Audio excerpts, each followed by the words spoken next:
And gentlemen, thank you for coming here. Thank you that you found time to visit our awesome, nice networking conference, Days of Ukraine in Berlin and Brandenburg. It's my pleasure to see you here again, once again. Once again, I would also like to mention it's very important to register yourself at our registration desk. This we need because of hygienic measures, because we need to know how much participants we had at this day. Okay? You have to do it once again today so that we know on which day, which amount of participants we had, just in case. This is for formal documentation. Thank you very much for your attention.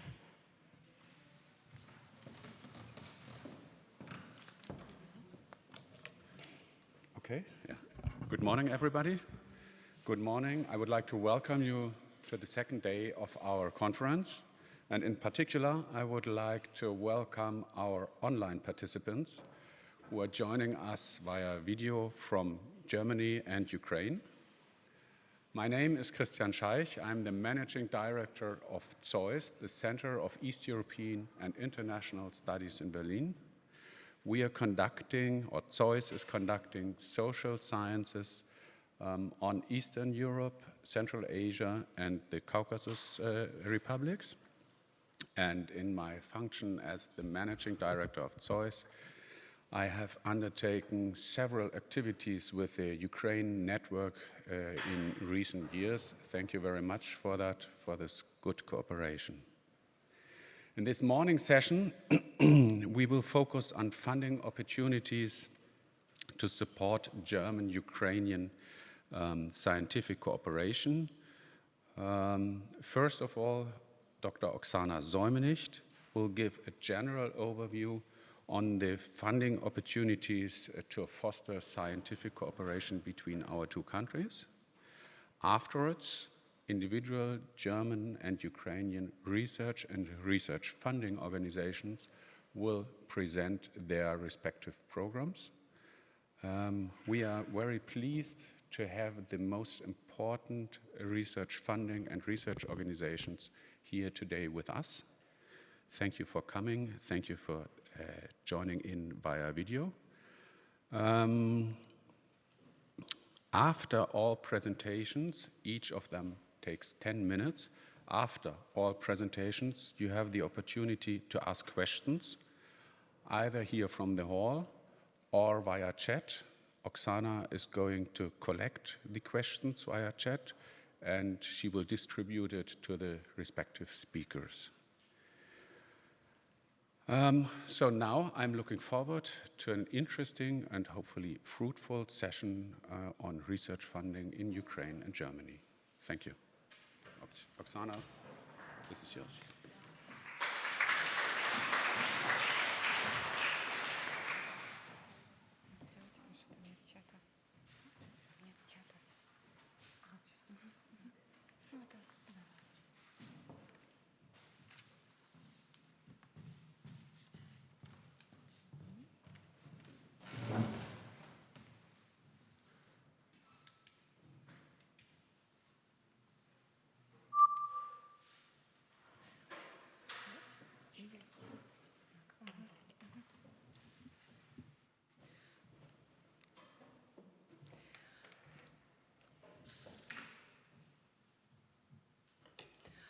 Good morning, everybody. I'm very pleased to see you again. It's morning, and we had a very long day yesterday. And today, I see it as a bit more sort of workshop-type day where you get a direct insights into funding opportunities, have an opportunity also to ask questions. We've seen yesterday quite a number of highlights of cooperation, and also almost in every talk it was mentioned who funded it or through which scheme. So you've already heard and got some insights. And now here it's really more about funding. And I like to start my presentation with the quotation which you see there at the top of my slide, which was said 5 years ago here in Berlin at the intergovernmental big conference that we had, where actually our society also was founded on that day, that vision without funding is just a hallucination. And this is a credo which I follow, because one can have very good ideas and very interesting partners, but if one doesn't know or doesn't have right funding instruments, these ideas quite often are not implemented. So I just say a few words about the society who co-organized this event. It started from an informal, which remains informal, Ukrainian Academic International Network, which started and was founded, one can say, in 2015 with the idea of fostering academic cooperation with Ukraine, improving knowledge about Ukraine abroad and vice versa, increase visibility of Ukrainian scientists and their achievements, support career development of young researchers, as we've seen it also in our annual PhD contest as one of the activities, and also supporting reforms in Ukrainian science. The society was founded as a German-Ukrainian academic society to support ideas of Ukraine network here in Berlin in 2016. It started from 16 researchers from 10 German cities, and so now we are almost 70. And here I also included the link to our resources that we provide to the community in our newsletter and information and collaboration platform, which is still very much work in progress, but anyway, it's already active, where we try to collect information on projects where one partner is a Ukrainian organization, which, as you can see now, has already more than 100 projects and many organizations participating from more than, I think, 30 countries now in our database. And it's sourced from publicly available sources or directly submitted by the researchers. So this resource is already a useful place to look for maybe who works in my field or how projects like that are funded by what organization and what funding scheme, with the link, if it's available, to the project site or to the funders organization. And now I'll just give a brief overview. Of course, in the time I have, I can't provide a very detailed information, and having here direct representatives of organizations, I also don't go into all individual funding instruments of the organizations present today. So in that respect, it's not as much as overview and more as a fill in the gaps, because we couldn't get everybody who would be interesting for us to hear. But I want to start with this maybe a bit busy slide just to provide the idea on how one starts to approach the research landscape, research funding landscape. And when one starts to think of collaboration, one should keep in mind different dimensions of funders available.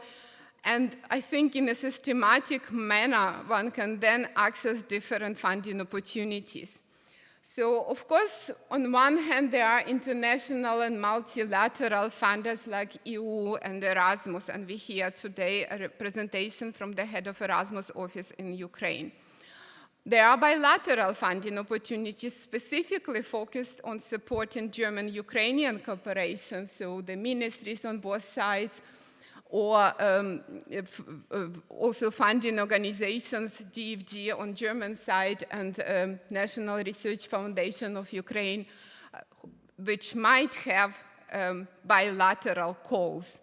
There are also regional funders. So I included here, for example, known to many German researchers by host, the funding organization in Bavaria, which specifically supports cooperation between Bavaria and Eastern Europe, including Ukraine.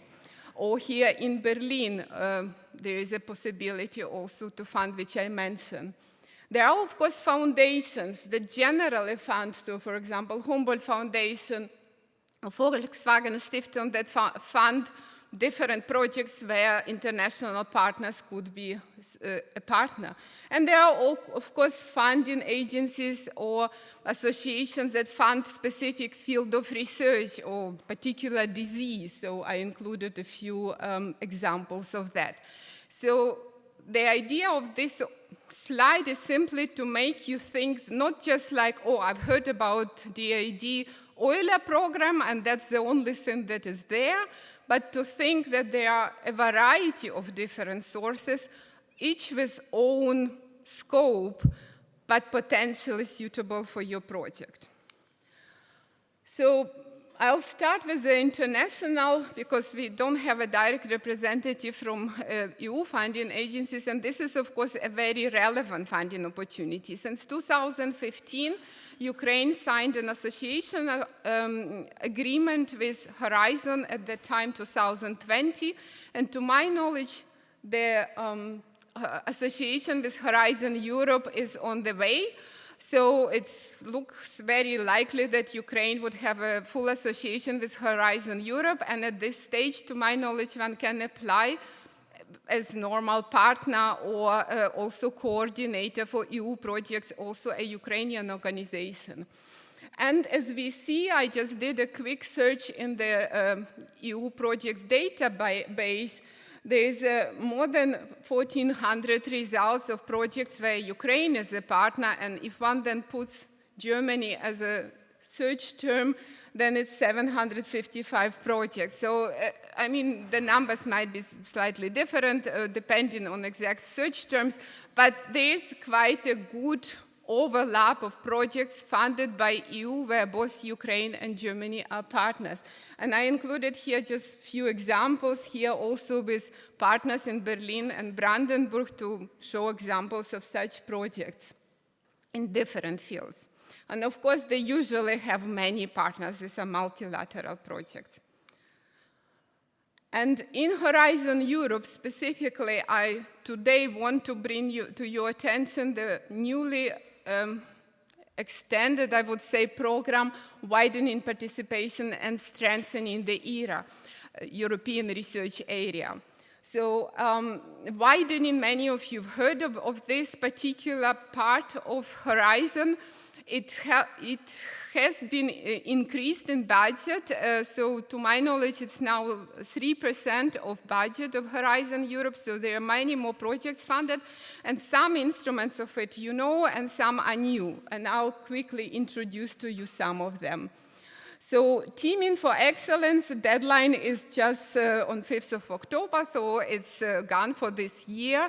But I just want you to keep in mind, this is the funding scheme which could be particularly relevant to projects currently selected for the support by BMBF as centers of excellence of German-Ukrainian cooperation, because it provides really significant support. You can see from 8 to 15 million to build a center of excellence in Ukraine in a particular field. The very important aspect of this funding scheme is that, as it mentioned there, a complementary funding from a national or regional or European or private source is required.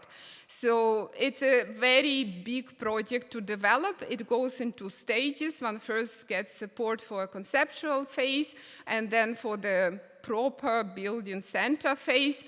But it's very important first to find the local partners or support from national or other sources. Twinning grant deadline is 18th of January, so this is still quite realistic to approach for all interested here. And here you can see the examples of 2 projects. There are Ukrainian organizations already profiting from this scheme. Here one gets between almost 1 and 1.5 million, and this is not research money. This is money for networking, for capacity building, for transferring of knowledge, and some part of the budget can also be used for research projects that stimulate interaction. The idea is that one center in Ukraine or institute has two mentoring partners in European Union member states or associated states which have advanced expertise in that field, and they acting in a sort of mentorship role for that. So this is definitely a very useful scheme to develop networks and well, basically widening the participation of Ukrainian organizations in Horizon programs. Another scheme which is new in the New Horizon Europe is Hop-On facility. And in my view, this is extremely interesting one. So you see there are a few deadlines, so April and November next year. And the idea of this funding element is the money you can see, not huge. It's between 200 and 500,000 euro.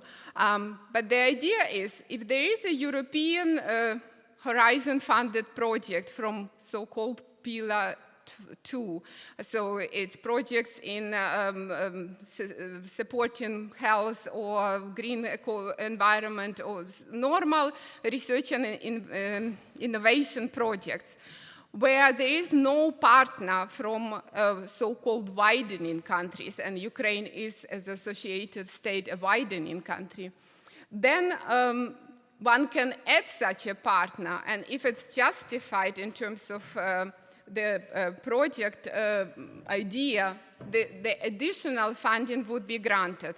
And the important thing is the project itself is not re-evaluated, so it's already funded. So if German organizations have already a European-funded project and are interested to include a Ukrainian partner, in our context, it's what is important, then there is a possibility to add additional funding and for Ukrainian partner to become part of such European consortium. The next one is from the improved access to excellence. Again, excellence hubs. I only mention it here for our Ukrainian listeners because this is not necessarily requiring international partner to help or to contribute, but would be extremely valuable. It's to build excellence hubs. And in my view, the currently supported BMBF project for academic city development is exactly the funding instrument that one should try to approach, because it offers between 3 and 5 million for developing such a regional excellence hub where research and innovation and science to business connections are developed. Now, very briefly, I just mentioned ERA fellowships that could be of interest for Ukrainian partners, where Marie Curie fellows can go to a host in Ukraine, and these fellows could well be alumni of German organizations. So we are having this overlap that the Ukrainian partners are interested to attract talents back to Ukraine, and German partners might be interested to stimulate career development of their researchers who tomorrow would become alumni. And if they are interested to go back to their home country and transfer their knowledge they got in Germany, this is a very useful scheme.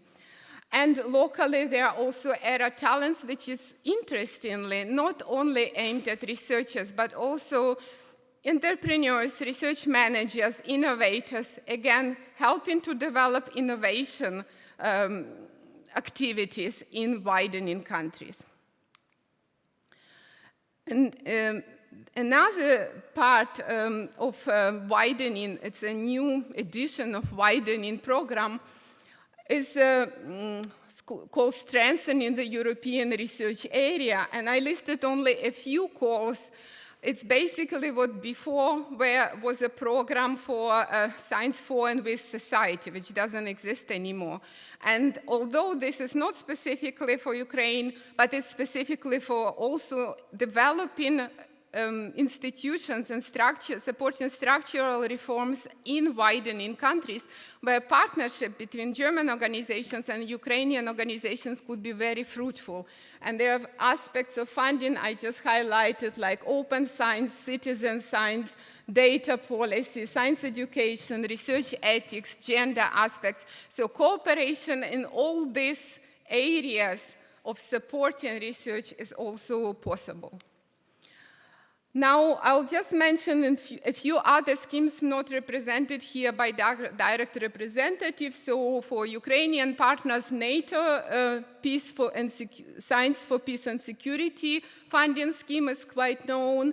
And for example, in the field of biochemistry, FEBS funds collaborative development scholarships, specifically for a list of countries where Ukraine, one of them, where PhD students from those countries can come, for example, to Germany for 2-3 months to learn new technique, to have access to facilities that they might not have in their own country. And again, this could be a first step to establish a link and interaction and start collaboration. And there is no deadline, but the application should be before 3 months before the deadline. And by the way, all slides would be published, and you don't need to now make notes or copies of it, but all information would be available. I just mentioned also some foundations not directly present today. So for example, there is a call from Volkswagen Foundation, new research spaces for the humanities and cultural studies, where international partners are required, or possible, but for the global issues preventing pandemics, the role of human environmental interactions, they are actually mandatory. And they have to be from 2 different countries, from non-European low and middle income countries. So for that cooperation, and we've heard yesterday a few talks on epidemiology, this could be quite a relevant call where Ukrainian partners could be included. And deadlines are listed. Meet up German-Ukrainian youth encounters. This is not specific funding for academic cooperation, but indeed some projects were developed in this framework where support is granted to support interaction between young people from both countries, and some other countries can be included, and you see the deadline is approaching. So for some of the activities, what you plan, this also could be a relevant instrument, more with the aspect, for example, of science communication or research ethics or developing good practices. Now, here specifically in Berlin, there is a scheme from Study Foundation of the Berlin House of Representatives, which in December, there is a deadline to invite PhD students or postdoctoral researchers to universities or research institutions in Berlin. And there, as you see, this is legacy of the Second World War. They're specifically only for citizens of France, Great Britain, United States, and state successors of Soviet Union, including Ukraine. So Ukrainian researchers could apply for a fellowship as a PhD student or a postdoc to come to an institution in Berlin. There is also Einstein Foundation and Stiftung Charité offering possibilities to support for researchers to come specifically to Charité or MDC as a partner, or to universities in Berlin. Now, I just mentioned here summer schools that are supported by DAAD, but I stop here because we have Kai Franke very kindly who will introduce DAAD schemes, and he'll can provide you more details on that. So this was a very quick overview of some funding opportunities that could be relevant for you, and in the next talks you'll hear much more. Thank you, and all questions at the end.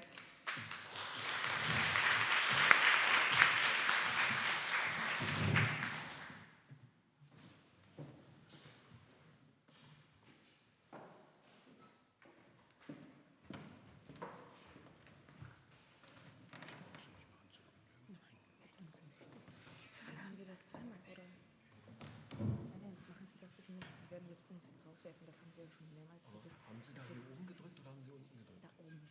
Und dann verlasst das Gerät. Können Sie bitte... Okay.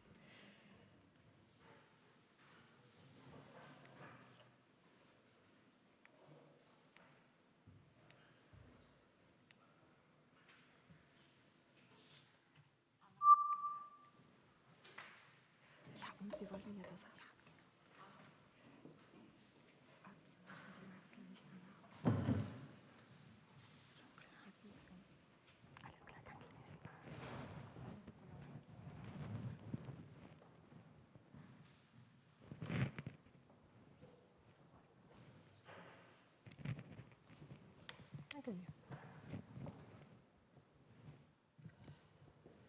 Good morning, dear all. I'm very pleased to be here. Thank you very much for the invitation.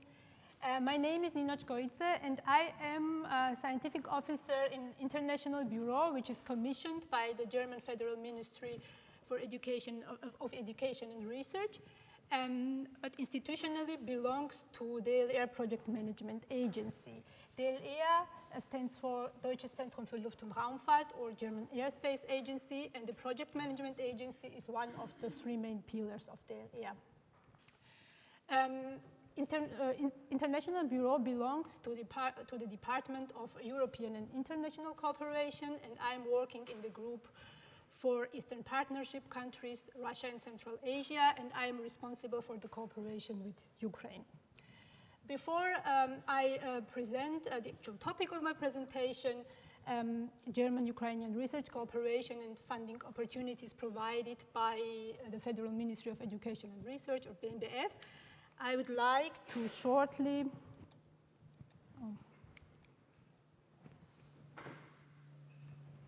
I cannot go to another.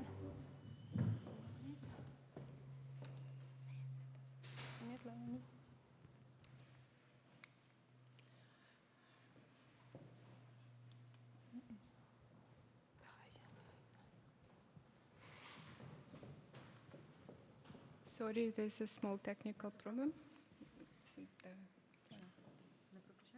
Oh, now it works.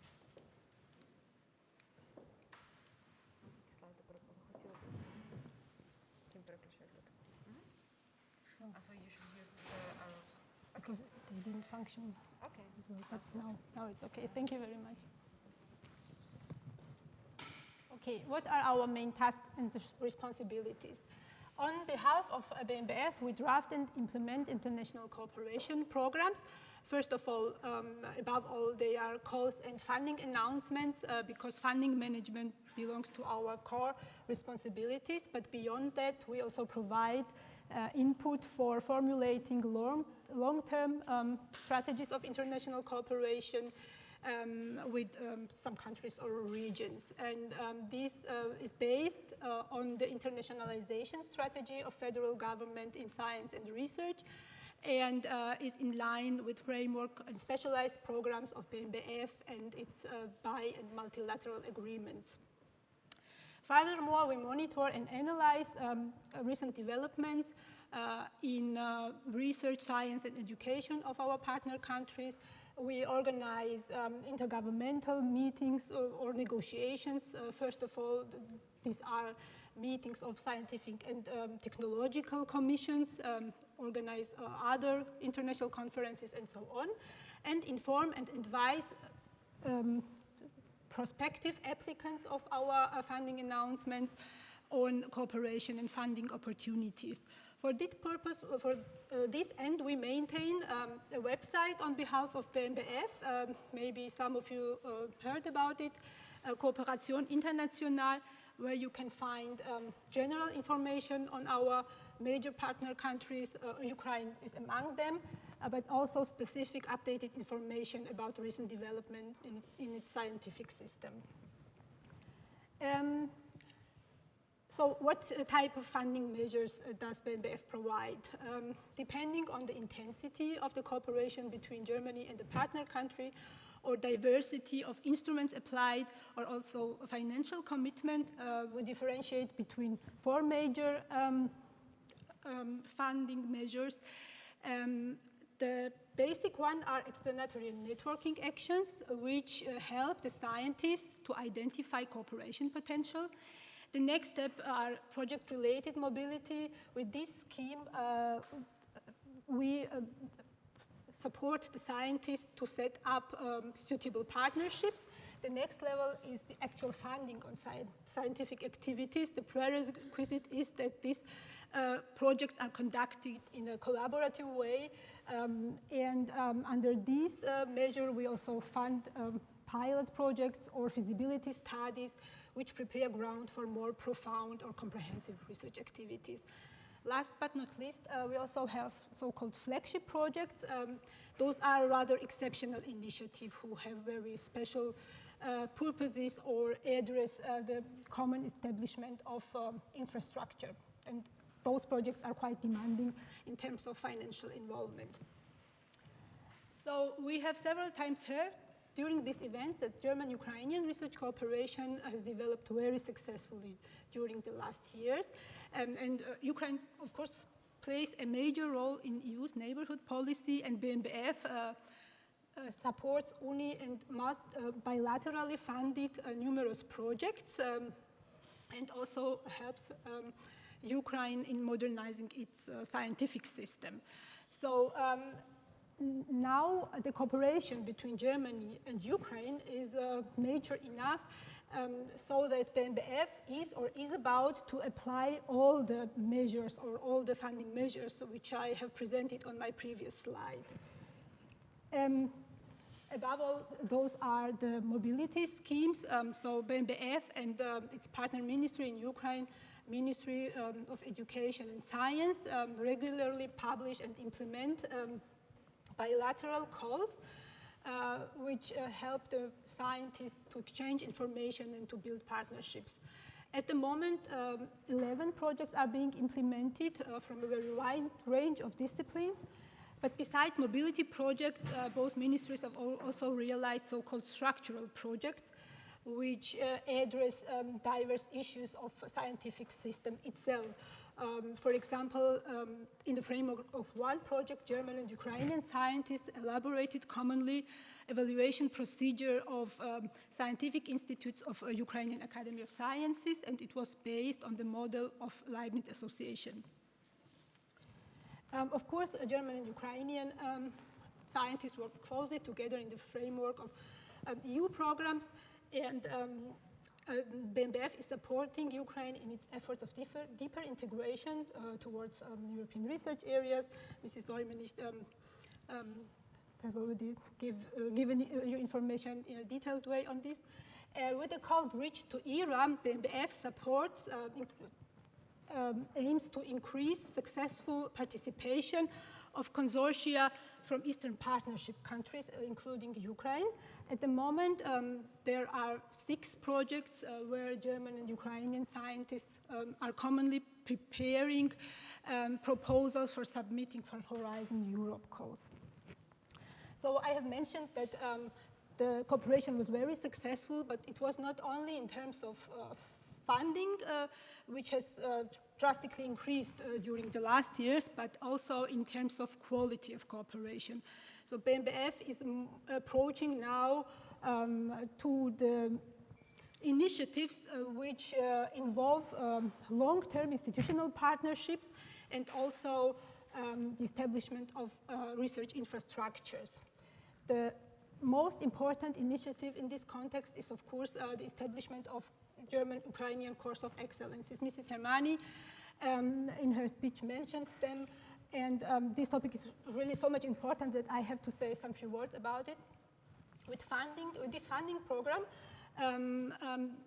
the aim of this program is to strengthen the attractiveness of Ukraine as a research location and to enable excellent Ukrainian researchers to stay or to go back to Ukraine to establish and lead an excellent research center, core of excellence, and pursue their scientific careers in Ukraine. The call was published in the last year, and we have received a lot of very good proposals.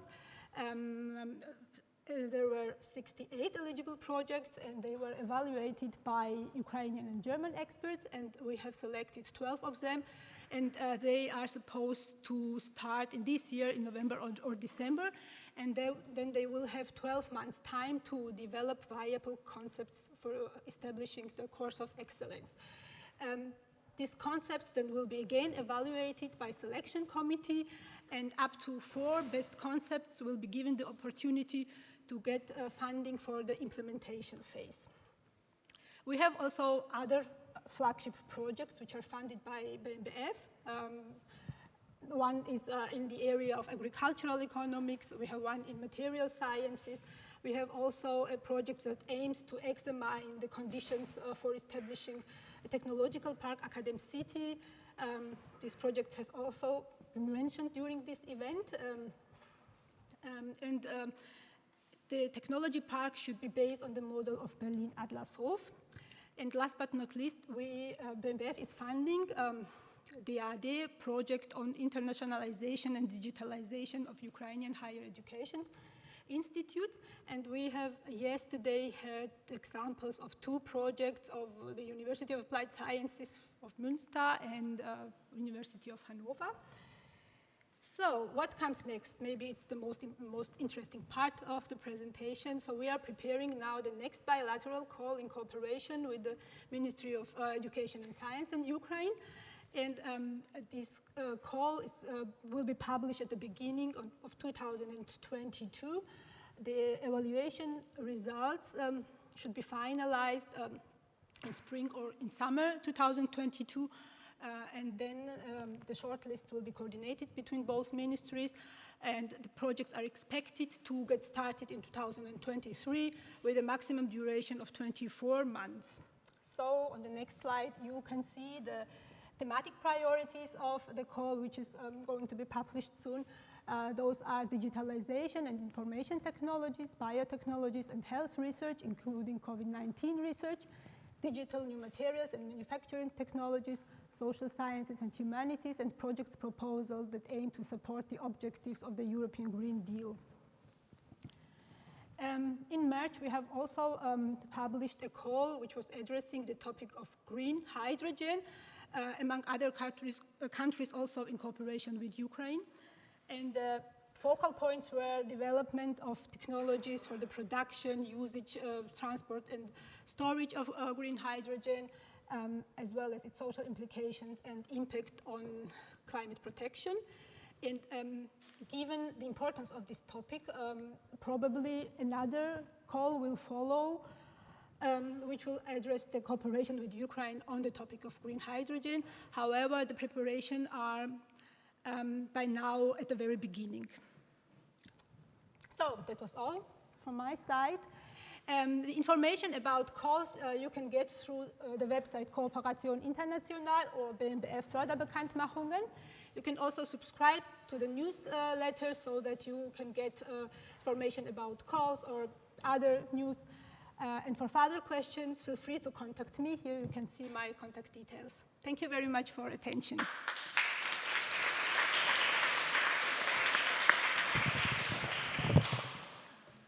Thank you very much, Mrs. Chkoidze. Next one is the German Research Foundation, Mechthild Köhler, who is standing in for Jörn Achterberg, who is in Bonn and will follow us via video. And Mechthild will present the DFG's funding schemes. Thank you.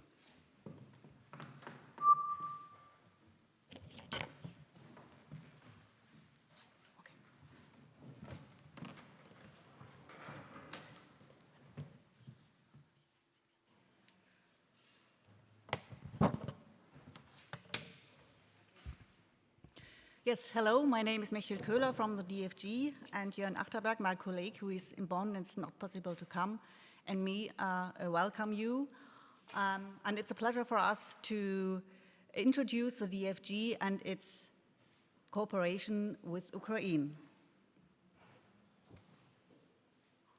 In my presentation, I will first give you a short introduction of the DFG, and then I will focus on our activities in and with Ukraine. And in the end, I will give you some useful links for information systems and our contacts. So what is the DFG?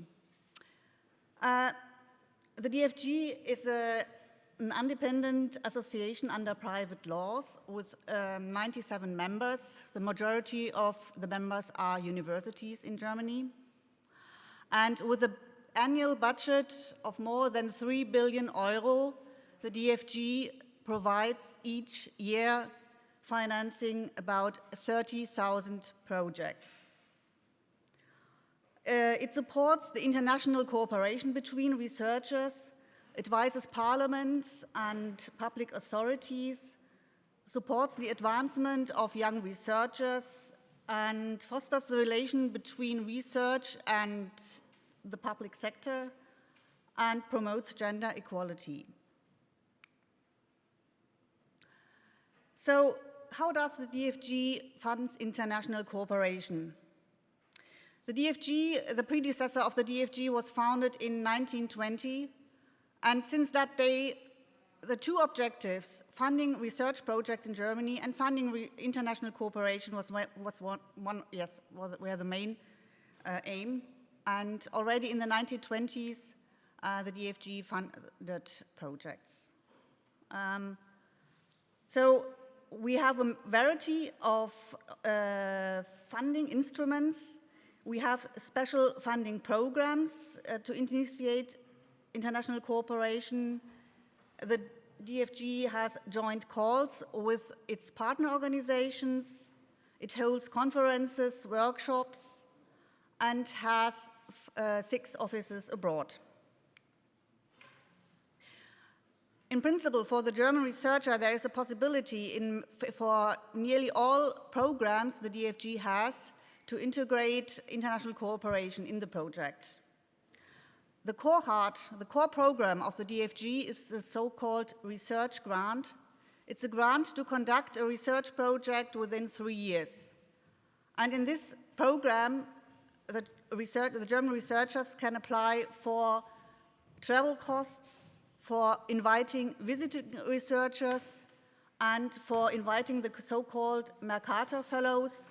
These are visiting researchers that are closely associated with the project over a long term. And within these financing possibilities, the German researcher may include research cooperation with other countries. Besides that, there are some programs, special programs to support the international cooperation. The first program is called Initiation of International Cooperation. It's a small program for those researchers who want to start a cooperation with another country and want to get in contact with another researchers in another country. And this program is only for 1 year and finances trips abroad, guest visits, and bilateral workshops. Another program I want to tell you, it's called the Cooperation with Developing Countries. Within this program, the DFG funds the whole project. That means the project part in Germany as well as the project part abroad. The Ukraine, as all other former Soviet Union countries except Russia, are in this OECD list of developing countries. And therefore, it is possible that a German researcher may apply for this project with the Ukrainian partner and gets the money, the whole money, to conduct the project. Another program to promote international cooperation is the International Research Training Groups. It's a program especially for getting the doctoral degree, where a German university works together with a university abroad and conduct together the doctoral research. So now our activities in Ukraine. First of all, I will give you some figures. We have, in the last 5 years, over 100 projects in which the Ukraine is mentioned, either as a Ukraine topic, like some about Ukrainian history, or the DFG in the project is mentioned a partner in the Ukraine. And as you see, half of all the projects mentioned with Ukraine comes from the humanities. This is more related to all DFG-funded programs, where only 17% is in the humanities. With all the 100 projects are mentioned in the Ukraine, and some of them, some applications in the applications are mentioned definitely cooperation partners. And as you see, half of the 60 funded projects where cooperation partners are mentioned come from the National Academy of Sciences of Ukraine. And then, of course, there are many universities that are as cooperation mentioned too, like Shevchenko University, KPI, Kharkiv University, Sumy State University, and others. Our partner organizations in Ukraine is the National Academy of Sciences, where we have a memorandum of understanding from 1995.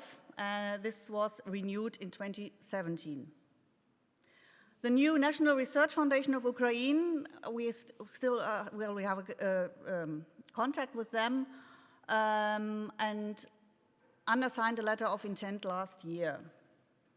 The NRFU, perhaps you know it, is the successor of the old foundation, the State Fund for Fundamental Research, and with this SFFO, we have a memorandum from the 29. And in 2017, we had a joint call with the State Fund for Fundamental Research in Mathematics and Physics. And from 23 applications, we funded 9 projects. So let's go to our activities in Ukraine that are very many. First of all, I would say that in 2017, our president, Professor Strohschneider, visited Kiev and Odessa. And on that occasion, he wrote a memorandum of understanding together with the president of the National Academy of Science, Professor Parton. And we were in the Taras Shevchenko University and had a very interesting discussion with the Young Scientists Council. In that same year, we supported on a long run the establishment of the new National Research Foundation of Ukraine. And for the administration, high-ranking administrations, we had a workshop in Kiev to show how the DFG works. 1 year later, we were participating in the Forum of the Ukrainian Research Diaspora in Kiev. And in 2019, we had a lecture at the Shevchenko universities, and at that lecture listened 65 scientists. But we have also activities in Germany, as many research institutions are engaged in the Ukraine. We had some days in Würzburg and in Hanover. We informed the audience about the DFG. And Ukrainian delegations visited the DFG too. One was two were from DAAD. Matthias Epple knows very well. With this delegation, he was in Berlin. And there was a study visit of the National Academy of Science of Ukraine. Besides that, we have very tight contacts to the BMBF, as Frau Harmani told us yesterday. We participated in the conference where the two ministers attended and had a panel discussion with Professor Strohschneider, our president, with Deputy Minister Stöcher and Professor Yatsenko from the academy. Besides that, there are regularly so-called discussion groups, Ukraine, Arbeitskreis Ukraine, where research funding organizations and other organizations from Germany come together and are discussing their activities in Ukraine. And there is the meetings of the Ukrainian-German Working Group on Science and Technology Cooperation, the so-called WTZ, and we attended these meetings too. So that's all for our Ukrainian activities. At least I give you some information links that are suitable for you. Of course, it's our website, it's in English and Germany, and you can have a lot of information on that. Then we have a so-called GEPRIS. It's a database about all DFG-funded projects, and you can find projects, for example, in cooperation with the Ukraine. So you can see countries and select the country Ukraine, and then you find all the DFG projects where Ukraine is mentioned. Then you have the other research database, it's called GERIT.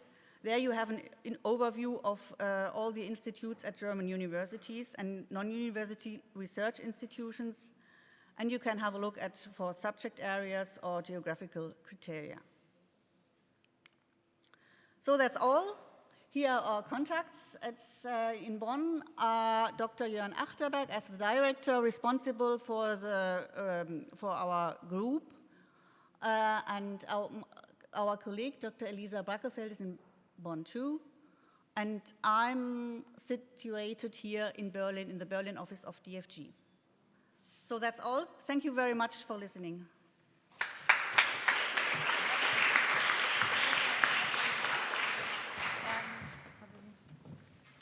Just a second.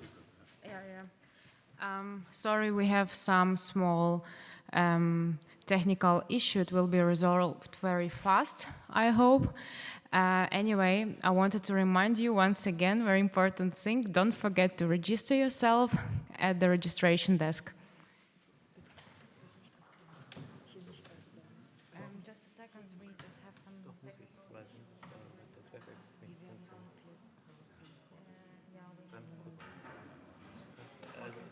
Also sonst müssen Sie warten.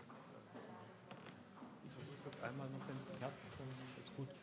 Wenn nicht, haben wir... Wie gesagt, es wäre besser, wenn Sie sich mit dem... Ach so, tatsächlich. Ja. Weil das Foto nicht immer... Jetzt weiß ich nicht, woran es liegt. So, jetzt können Sie wieder freigeben. Ja, jetzt muss ich nicht freigeben, jetzt kommt frei. Also wir müssen jetzt auch noch verwenden.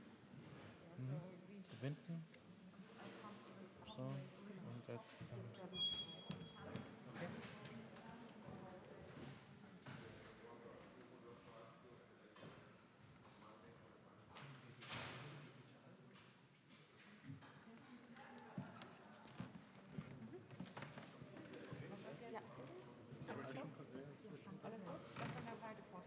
So, did you fix the system? Yes. Okay. So we can continue. And the next speaker is an online speaker, Dr. Rebecca Großmann from the Humboldt Foundation, Alexander von Humboldt Foundation, will present the funding schemes of Alexander von Humboldt Foundation. Thank you very much.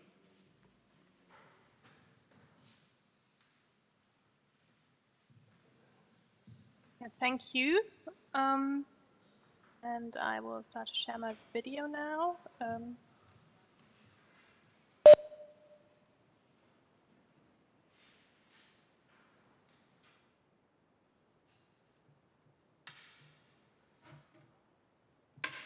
I hope you can see the presentation. So my name is Rebecca Großmann. I'm Program Director at the Division Europe of the Alexander von Humboldt Foundation. And for those of you who do not know the Alexander von Humboldt Foundation yet, we are a private foundation funded by the Federal Republic of Germany in 1953. We're located in Bonn-Bad Godesberg. This is also where I'm at right now. And we sponsor academic talent in the spirit of our namesake, Alexander von Humboldt. So, as I already mentioned, we have been established by the Federal Republic of Germany, and actually what we do is part of foreign culture and educational policy. So the sponsorship of international academics, we try to bring them to Germany, enable them to do their cutting-edge research here at the research location Germany, and by doing this also advance development through academic cooperation, especially through our Georg Forster research fellowships and awards, which are open to researchers from developing and threshold countries, amongst them also Ukrainian researchers. And although we are a private foundation, we are almost solely funded by public money, so by federal funds, especially from the Federal Foreign Office and the Federal Ministry of Education and Research, to a small part also from the Federal Ministry of Economic Cooperation and Development, and that is especially for this before mentioned Georg Forster Research Fellowship. So I already mentioned that we sponsor academic talent, and we have a selection criterion for this, and that is academic excellence. So we sponsor people, not projects. This is really important, and this is also something that is very special to the Humboldt Foundation. We, in our selection procedure, we look at your CV, at your academic achievements up to date, and we try to see if there's potential there. And if I say we, that is of course the expert reviewers and the selection committees. We have neither quotas for neither countries nor for disciplines. So for example, if you're a mathematician from Ukraine, you would be competing for a fellowship with, let's say, a historian from the US. And there's no, it really is only up to the potential we see in you and to what you have already achieved. And when the researchers come to Germany, they are free of choice, they are free in their choice of research topics, and of course of their academic hosts and collaborative partners in Germany, and that is already actually the first step to being selected for a Humboldt Research Fellowship or a Georg Forster Research Fellowship, that is finding a colleague in Germany who wants to be the host and who says, well, this is an excellent person, an excellent researcher, the project looks good, this is something I would like to collaborate on, and someone I would like to collaborate with. To give you an overview of our key sponsorship programs, as you can see, we have quite a few of them. Most of them are directed at academics from abroad. So in this case, for example, Ukrainian researchers coming from Ukraine or wherever else they are located actually at the moment, to Germany to do research with colleagues here. And we offer these fellowship programs and sponsorship programs for researchers at very different career stages, but starting from the postdoctoral level. We also have a smaller program, which is actually part of our alumni sponsorship, directed at academics from Germany. This is our Fedor Lünen Research Fellowship, and this enables researchers who are currently in Germany to do research abroad at the home institute of one of our alumni. So this would be a way for German researchers to go to Ukraine, for example. Just to maybe give you a bit more of an idea what this means, the fellowships that we award, so for example, for the postdoctoral research fellowships in our Humboldt Research Fellowship Program or the Georg Forster Research Fellowship Program, that would mean 6 to 24 months in Germany for postdoctoral researchers and a base rate for the fellowship of 2,670 euros per month. But if you're bringing, for example, your family with you, there would be additional family allowances.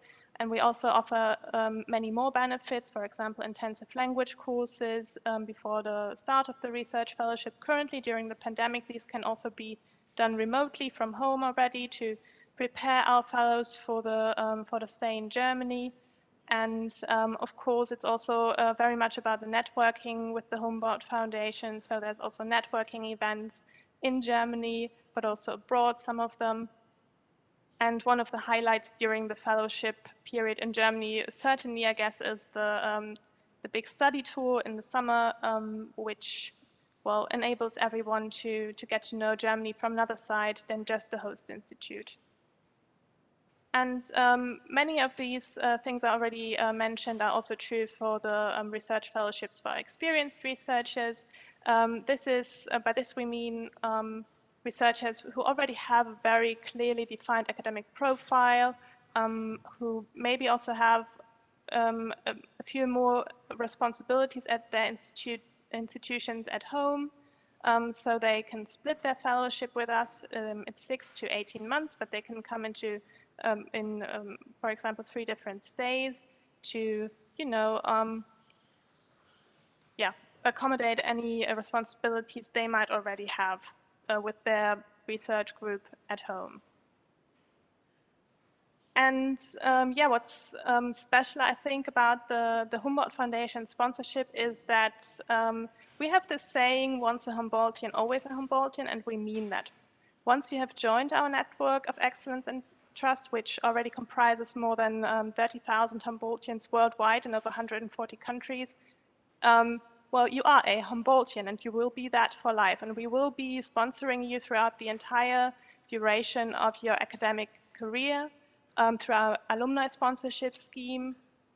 For example, by enabling you to come to Germany again for further research stays, either to the same host institute that you've already spent your first research stay with us at, to another one to network a little bit more. That's also fine. We sponsor research group linkages, so that would be a program directed at our alumni abroad. For example, in Ukraine, we currently have research group linkage programs, for example, in mathematics, in physics, in neurosciences. Through this program, we sponsor our alumni to have a partnership for up to 3 years. We sponsor this with 55,000 euros to collaborate with a German institute and also involve early career researchers in this project that you're working on. We have alumni associations abroad. Some of you may know the president of our Ukrainian alumni association, Alexandra Antoniuk. They're a great first point of contact if you know someone or you yourself are interested in one of our fellowship programs or the awards. It's always worth talking to one of our alumni first because they know the foundation, they know the entry requirements, they've done it, and they can certainly tell you a little bit more and guide you through the process. But of course, you can always also contact the foundation. That's of course also true. And especially for Ukraine, we also offer, this is not on the slide, but we offer return fellowships. So for some regions, we also support our alumni to return to their home countries after the first initial stay in Germany. So 30,000 Humboldtians, that's the network worldwide. 15,000, roughly 15,000 of them, so half of them are in Europe, and in Central and Eastern Europe, there's about 3,350 of them. And Ukraine currently is made up of 111 researchers in our network, alumni of the Humboldt Foundation. Don't be fooled, that's only half of the people we have selected or we have awarded fellowships and awards to in Ukraine overall over the duration of the existence of the Humboldt Foundation. But obviously international mobility and to some extent also some brain drain. These fellows are not only located in Ukraine, nowadays they are in the US, in Germany, many of them, in Great Britain, and then they become part of these regional networks. To give you an idea, maybe a little bit more of an idea what the alumni network in Ukraine is like and where our alumni are located. Most of them are with one of the institutes of the National Academy of Sciences of Ukraine, and then the other big universities.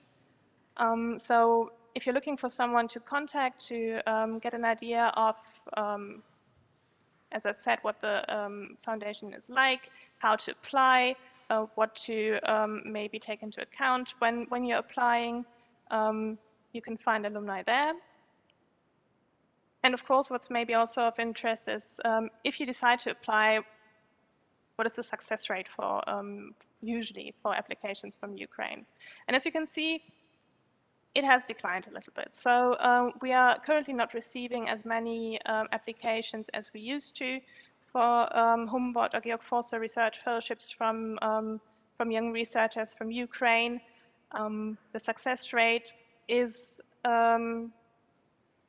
below the worldwide average, but we do know that this is not really what the situation is like. We do know that there is talent out there in Ukraine. For example, one of the first people to be scouted through our new Henrietta Scouting program, which is a novel entryway to our prestigious Humboldt Fellowship, was a physicist from Ukraine. So this is a program where we are looking at a new way to get very highly sought after researchers to come to Germany and do research here through Humboldt Scouts, which are German professors who can directly recruit people for our fellowships.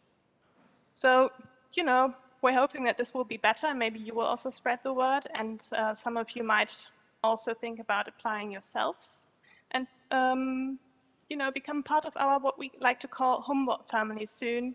So I'm looking forward to questions later, and you can also contact me if you want to later on after this presentation, and thank you very much.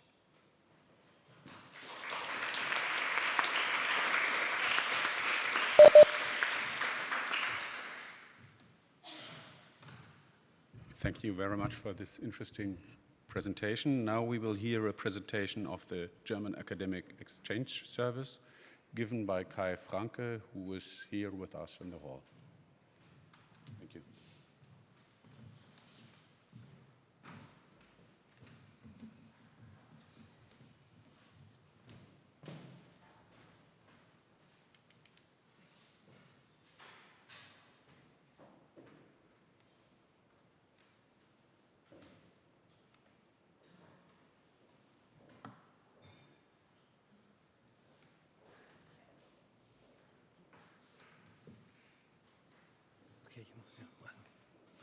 Hello, everybody.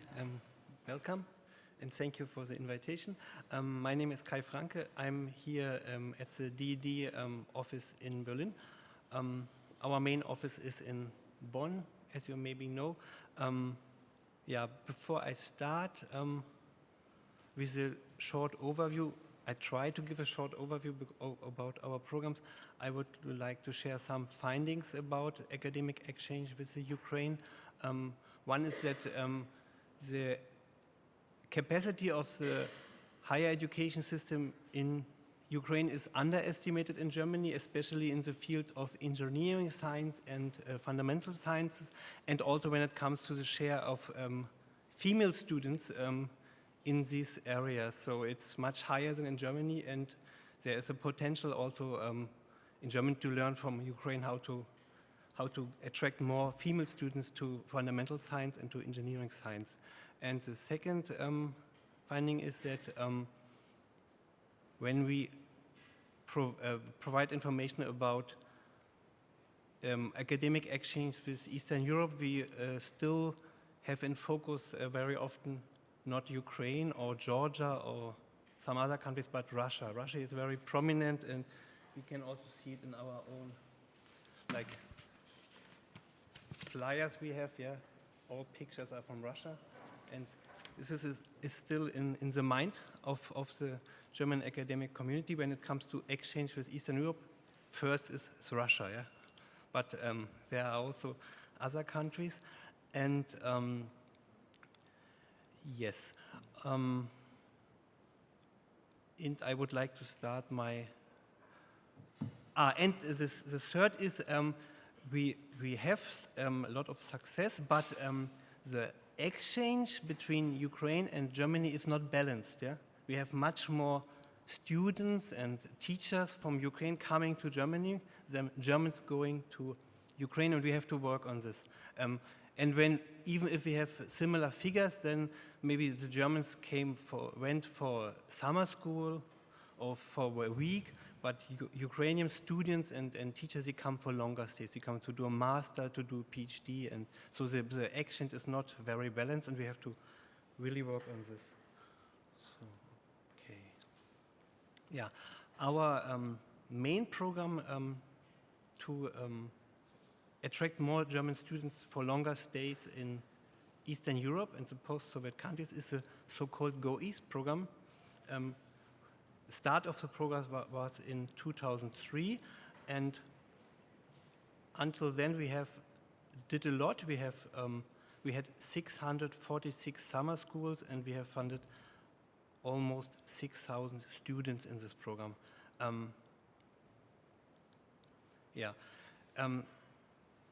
The program has three main pillars relevant for Ukraine. It's a summer school program for German students. It's a semester scholarship program for German students going to partner universities. And it's a so-called Osteuropa-Tage an deutschen Hochschulen. And I'm very happy and pleased that we have this special event focusing only on the Ukraine and not on other countries. And we can really focus on academic exchange with Ukraine. And this program exists, and I think all representatives of university can apply to this program also next year or with other focuses. Yeah, so do so, because this is one important step to have these information days on academic exchange with specific regions in Eastern Europe. I would like to explain how it works to apply to a GoEast summer school. And this is an information for our Ukrainian partners now. And I don't know how many Ukrainian partners now are online, but I hope at least some. So the guest university submits an application to DAAD in Bonn. Then we have the timeline. They do it in October, the selection process in December, and then there will be an announcement on the GoEast website which summer schools in Eastern Europe are chosen. And in the same time, German students apply to these summer schools. The guest university, so the Ukrainian university, selects participants. They send a ranking to DAAD, and DAAD is forwarding scholarships to students. Yeah? And this is a program, and Ukraine is quite active in this program. Oh, stop.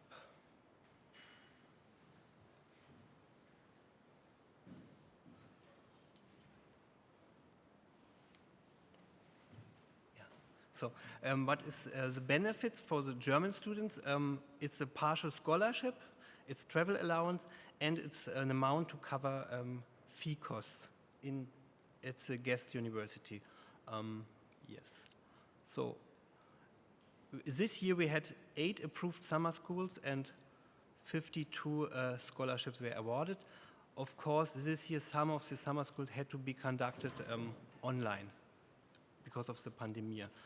But we think next year it will be different. And here's some examples. We have already a longer tradition. A lot of summer schools became famous, and they are applying successfully every year. And so there's also already a community of German students who went through these programs, and they have more imagination about what is Ukraine about, what is the academic system, and some of them, they go on and later they do research and so on. Yeah, some examples you can see.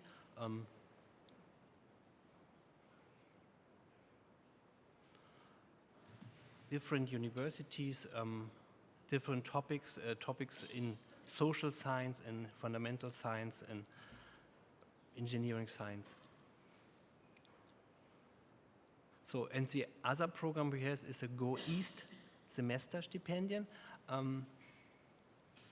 And this is all in German because it's for the German part, yeah? So German universities which have already a partnership with Ukrainian universities, they can apply to this program to receive finances to send German students for one semester to a partner university.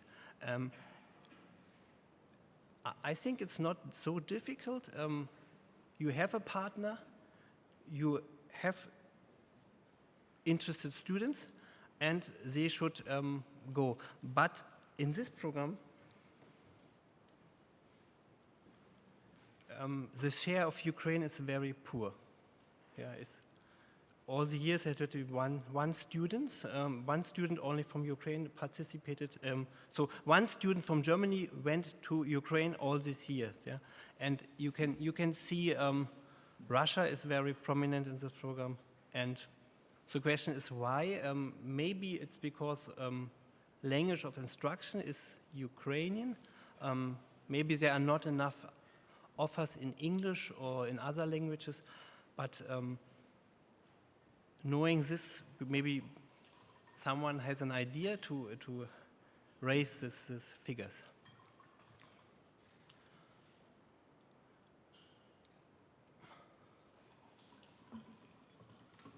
Yeah, and here are some just names of different further relevant DD programs with regional focus, with focus on internationalization of German higher education institutions, with focus on short-term mobility, summer schools with German faculty abroad, group trips. All these programs here are written in German because you will not find them on Google when you put the English name. Yeah, so it's a lot of programs. A lot of DD programs are for all, or for cooperation with all countries in the world. So one has to check if you have a cooperation with a Ukrainian partner, if a specific program is suitable for you or not. Yeah. I would also like to mention the program Lehramt International to bring more teacher training students to foreign countries during their studies. The program HAW International, Universities for Applied Sciences, should do more for their student mobility and faculty mobility, and all these programs are good programs also for cooperation with Ukrainian partners. And one specific program is the program Sommerschulen im Ausland, yeah, summer schools abroad.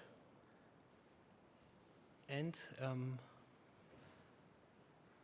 I have this information from the from Frau Seumenicht, and we have some success here that there is summer schools. You have the information about how to organize these summer schools, how much money you can apply for. It is for students, for instance, in Ukraine, and German faculty travels to Ukraine and conducts the summer school there. We have some examples in biomedicine, nanotechnology, artificial intelligence. So is this, I don't know, did it happen online or in? It will happen real. Yeah. Anna is there who can answer the questions. Mm-hmm.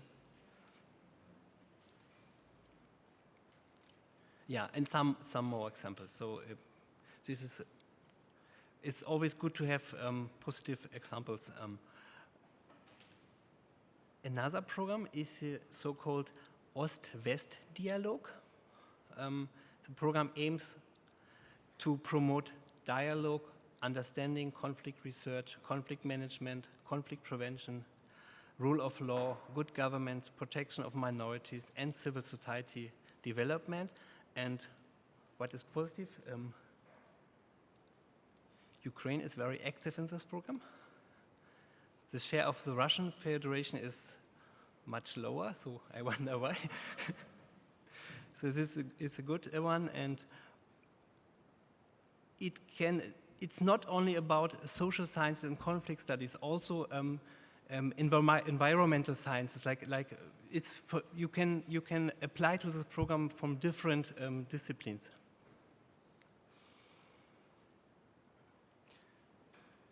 Another program is the so-called deutschsprachige Studiengänge. It's a study programs with German as language of instruction. We support 4 projects in Ukraine. It's the University Jana with the Mohila Academy in political science, and another program I would like to name is SUMI with University of Applied Sciences Weihenstephan-Triesdorf in the field of agrar management.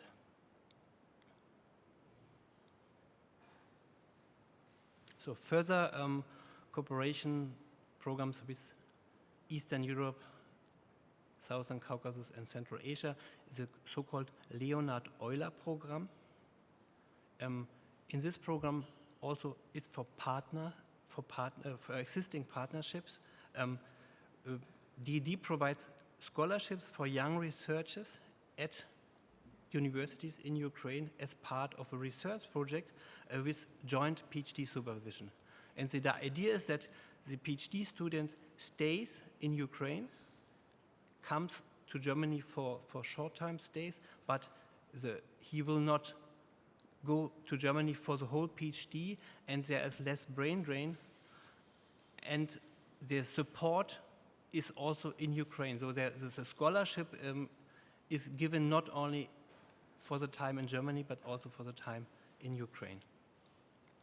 And another program is a so-called Ostpartnerschaften program, and this program goes back into the 70s when Willy Brandt started the Eastern Partnership. And this is an exchange program for all levels in both directions with existing partner networks. I think Stefan Karsch you can tell us more about this program, I think, yeah? Yes. This is a special initiative of the Federal Ministry of Education and Research to support the higher education system at Ukrainian universities in the field of internationalization, and here you can also see partner universities. Yes. The project started in 2019, and it will last another 2 years.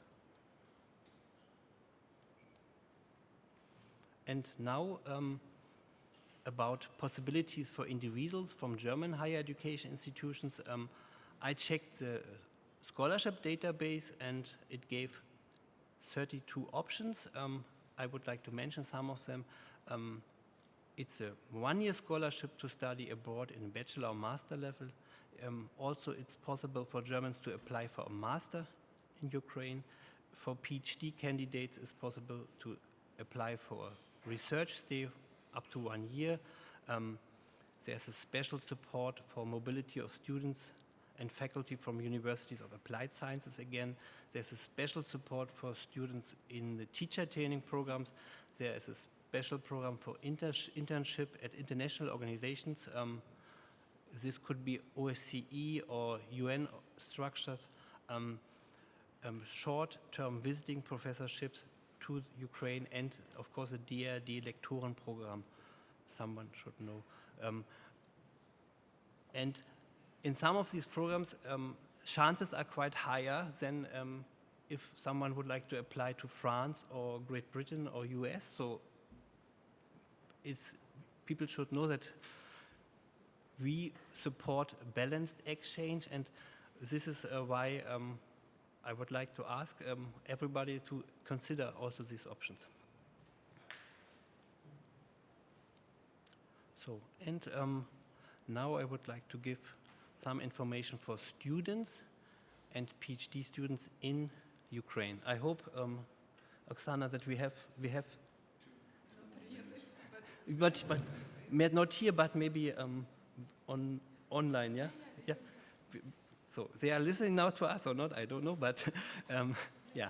So we have, these are the slides from our Kiev office. Maybe someone knows Sonia Sakac. She is now heading our information center in Kiev, and she has sent me the slides. So it's about study and research for individuals, individual scholarship for Ukrainian citizens. So we have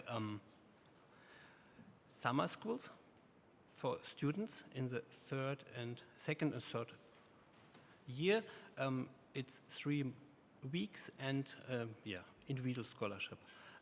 We have the program group trips. It's called Studienreisen for students.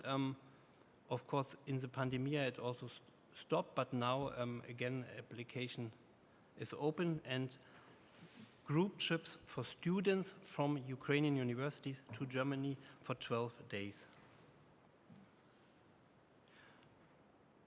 Yes, and we have scholarships for graduates.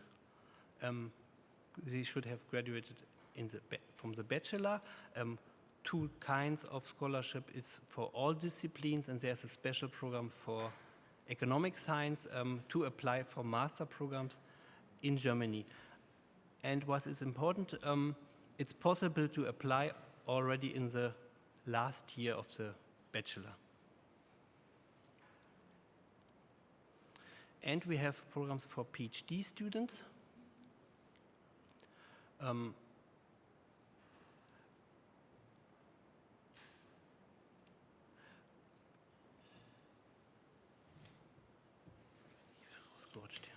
We have programs for PhD students to do the whole PhD in Germany.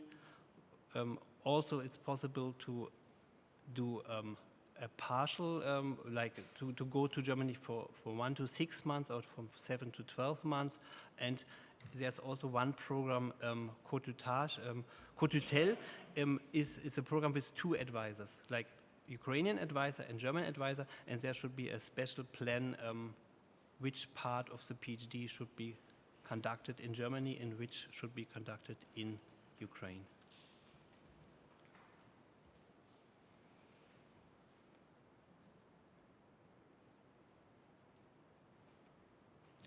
And the last slide about this is the slide about research stays for university teachers with PhD. It's from 1 to 3 months. And there is another program for German language teachers. It's for 5 months. And if you want to learn more about all these programs, especially for Ukrainians, there is the funding guide.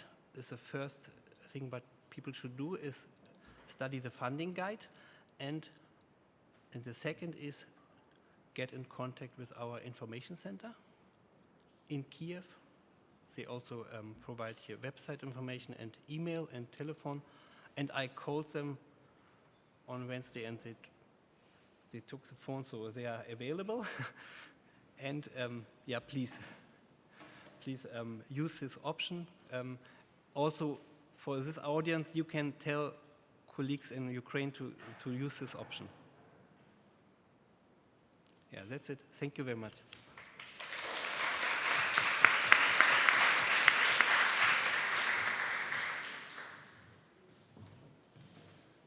Thank you, Kai. Thank you, German Academic Exchange Service.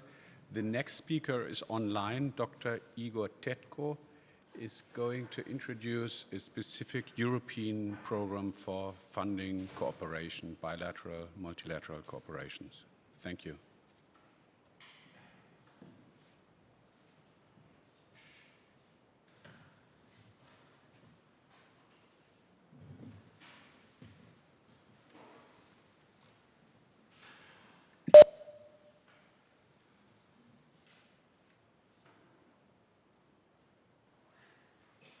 Okay, hello everybody. Can you hear me? Yes, okay, perfect. So it's my pleasure to introduce Maria Skłodowska-Curie actions I am not from European Union, but I was asked just to present like a personal experience and to show how these actions could be of interest to the Ukraine collaboration. Okay, so it's going somehow without me. Okay, sorry, just a second. So for this presentation, I took a number of slides which were given by our project officer. We have now a grant with Maria Curie, and you can find more information about the actions on these web links, and the slides which I presented here will be also available after my presentation. So Maria Curie is a big really effort from European Union, which is going to support and supporting already for many years researchers at a different stage of their career. This program is available for young students who are just finished master science. It's also available for experienced researchers, for postdocs, and so on. So basically, it's a program which is this project quite unique. And also, it's interesting that this program is so-called bottom-up. So everybody can submit a proposal. The proposal will be reviewed, and if these proposals really have some very good scientific part, if this proposal provides research will be for benefit of society and economy, and also has outreach to society, it will be funded. It's not easy to get this type of proposal, but I think it's really very nice ways to get and stay in collaboration with very nice groups in Europe. And I will explain why in the next slides. Igor, please excuse me. Yes? Could you please check whether you're sharing the slides with us? I guess there is a technical problem because we cannot see your slides. Sorry. Yeah, no problem. Okay. Share. Okay. Yes. I think it was my problem, and no, you maybe should it was be able also to see ours, it. Yeah? But anyways. Okay. Thank you. Sorry. So I will just show you previous slides. Mm-hmm. Okay. So this is myself I introduced. This is a link. Thank you. This link where I mentioned there is more information, and this link where I took some slides. And now I'm start to speak about Maria Curie, and this is what I say, that you can do bottom up, and you can should demonstrate that what you submit has research and importance for research and society. And now I will be speaking more about what is behind this. So next one is okay. Somehow is it going? Yeah, yes.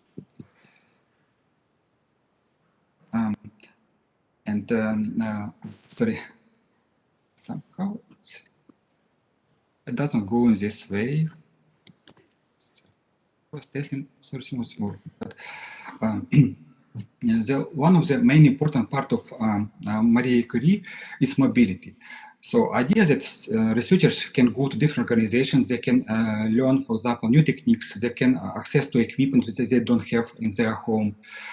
And also we are in Europe, so this program is really to make collaboration between different partners and the different countries to really make Europe one organization, one country to some extent. It's a big country, of course, individual countries, but to make really collaboration between different partners. And of course, the topics which are proposed are usually very interesting ones. They should be of the high scientific value, otherwise they will not be selected. But in addition, it's not only research, but also training programs. So like doctoral programs, which are part of the course of Marie Curie. Also, they stimulate international and intersectoral networking, like between academia and industry. This is all part of the Marie Curie. Now, just I'll show you what type of actions we have. The first one is individual fellowship. Individual fellowships are for postdocs, for experienced scientists, and the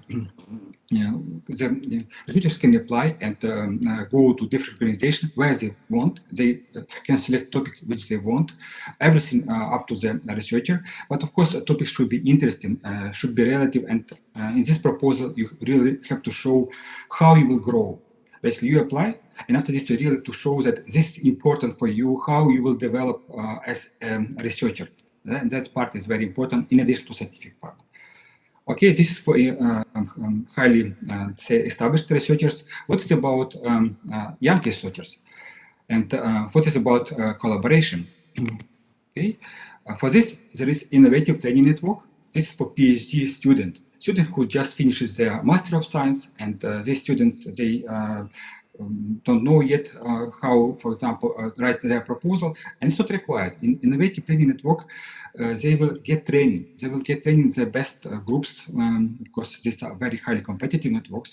And if they are talented, they will get a really boost of their career by exposure to different groups, very often to industry, which is an important part of the training and so on. For people who are more adult and, for example, staying in the research organization, there is a RISE program, exchange, innovation staff exchange. So people can go to the organization and can exchange their experience, can learn different techniques and so on. There is also co-fund, which funding of regional, national, international programs.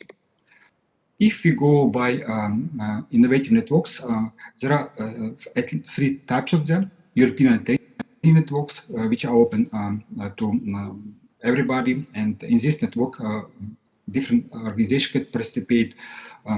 Mainly, sometimes these networks are funded and composed by academic organizations. This was recognized, and because I think of this idea to involve better industry, which usually is not so easy. Industry, it's quite, you have to put some efforts to find good industrial partners. So European Industrial Doctorate was done to promote this type of collaboration.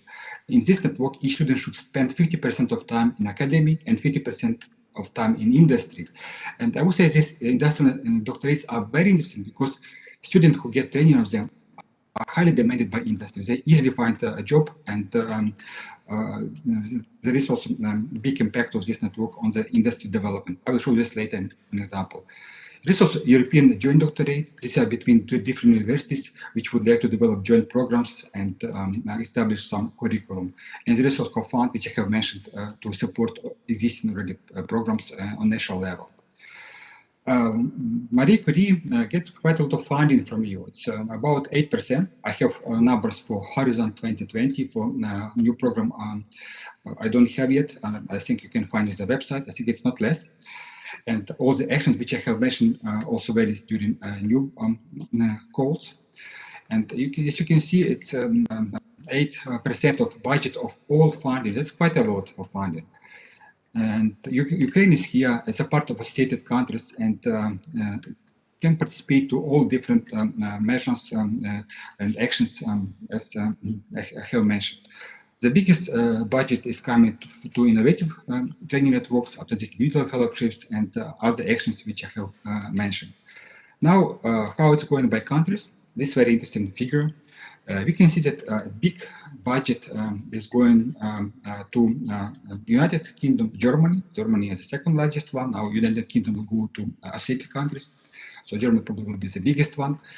And Ukraine is part of associated countries. And you can see that I would say Ukraine is underrepresented. It could be more projects. Ukraine is a big country, has many universities. And I would really invite Ukrainian scientists to participate as full partners of the network. They could be also coordinator and to have better exposure to this type of goals. Okay, and now I would like to mention networks which I have coordinated. I was lucky to coordinate 3 networks, and to also just exemplify why we were selected and what we tackled in each of these networks.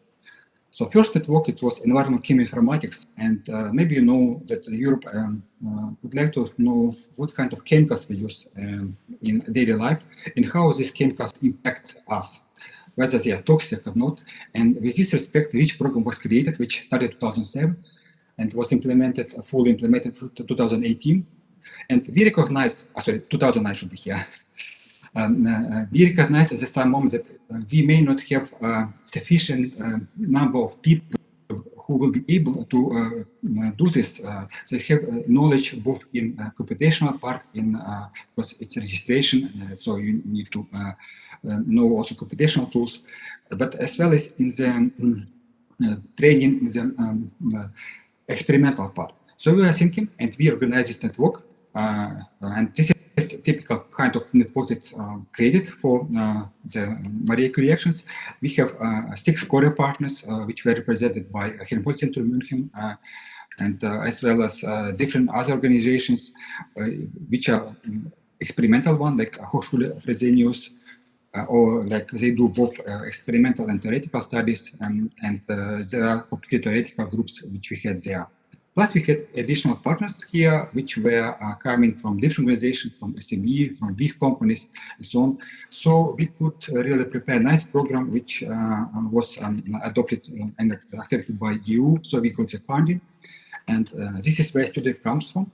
As you can see, most of students came from Europe, but we had also students from Philippines, we had students from Egypt, we had students from Tunisia, and most of the students now working in Europe. Or some of them, for example, went to US in US EPA, Environment Protection Agency. But most of them, after the training, they really continue to work in the area which we train them, in the environmental chemoinformatics. So we have also people who are working in ECHA, European Chemical Agency in Finland. And we are proud. In this network, we had a big number of students. We had 12 who did stay with us for 36 months, 3 years. All of them got PhD. But we also selected a number of students who just finished their Master of Science, who were interested in science. And as you can see, we did a good selection.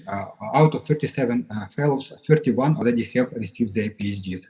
Some of fellows went as CEO of companies. Maybe they will not finish their PhD, or they have found other jobs like teachers. We have, for example, one is teacher. And but in general, I think at the moment when we selected them, they were just finishing. Many of them were just finishing their Master of Science, and we had done a good projection about their interest in the scientific career. And we had total applicants from more than 20 countries. This is the final school. This is, you see here, we had a number of students which we have selected, plus number of professors and several guests, but most of them were really our students, and it's like a nice slide to show how big was our network. Second network was much smaller. Big data was coming as another important part of development of science, and it was not clear how to manage this data. And we were thinking, okay, what about pharma companies? What about drug discovery? How big data will impact them, and in general chemistry? So we made this network, which was AID. So we had students participating. We had only basically 10 students, and students were staying 50% of time in companies, but it was AstraZeneca, working in Harlem, as well as LDC, this small SME company, and 50% of time they stayed in academia. And I would say scientific result of this network was really much more higher than we expected. This is very clear if you just look for publications. So during the network, we published students and also some review articles were published by PIs about topics of the network.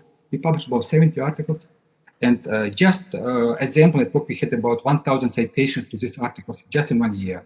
And now this year we have about 1,300 citations. So as we say, it's really excellent output of the network. And we had only 10 students basically.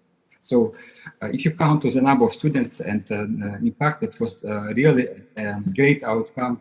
And that's why AstraZeneca basically was very interested to continue this type of network. And I was involved in the new one, which was advanced machine learning for innovative drug discovery.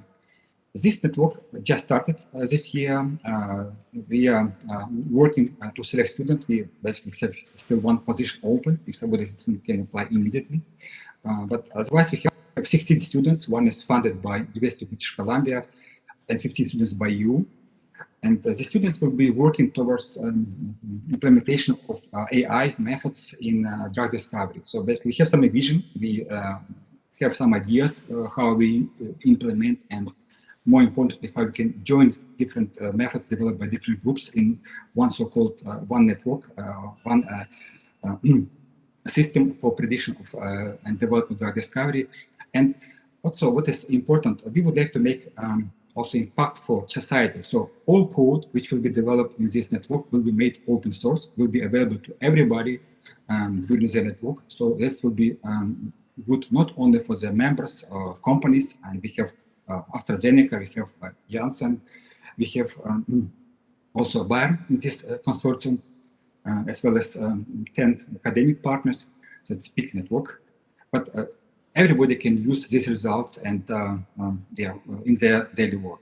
So basically, this is show what you can think about when you apply for such networks. Because competition is very high. Usually you have less than 10% of chance to get a project. So basically you should think how your research will really impact the science in Europe. Why it's important and why it's important now. Of course, we wouldn't be able to get environmental chemoinformatics if you will apply now, or we will have much less chances. But at that time, it was really very important issue for the Europe, how to implement estimation of chemical compounds, and we were just applying in time. So once you are going for this work, you should always take this into account. What is the next? There is a call for Marie Curie networks, which is published on the website of the REA. So you are welcome to go there and to apply and well, to have funding from this. I think a very interesting program, which would be very good to develop collaborations and get good students. That's all. Thank you for your attention.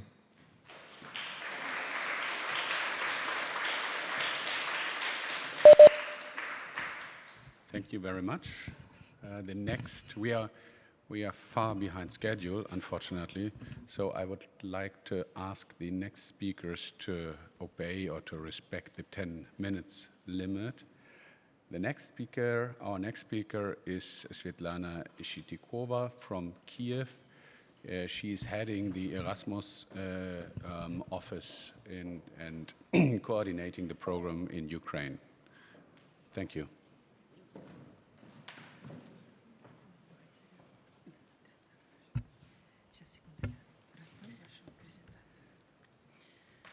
Good morning, dear partners, dear colleagues, all from here in Germany and also online. And while there are some technical presentation downloads, I would like to encourage you to visit our office website, the part of the news, where you can find out a lot of materials in one newsletter, where we put inside all opportunities about Erasmus Plus and also the larger presentation. As you know, there is a challenge to put around 20 opportunities within Erasmus Plus within 10 minutes. So we'll just try to focus on the key of them.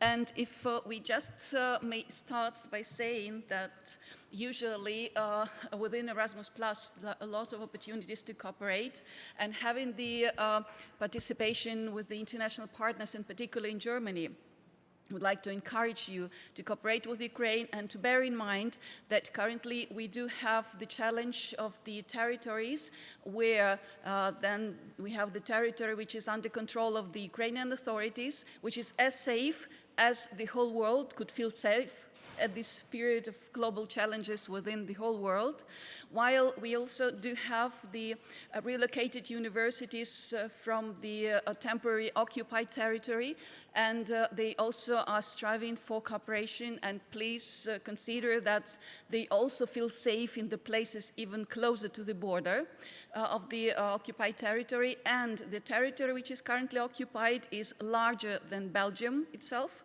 and a little bit smaller than the Netherlands. So that's just the challenge which we are coping for, but striving and working to build the Ukraine, defending the European values which we, in fact, choose as our pathway.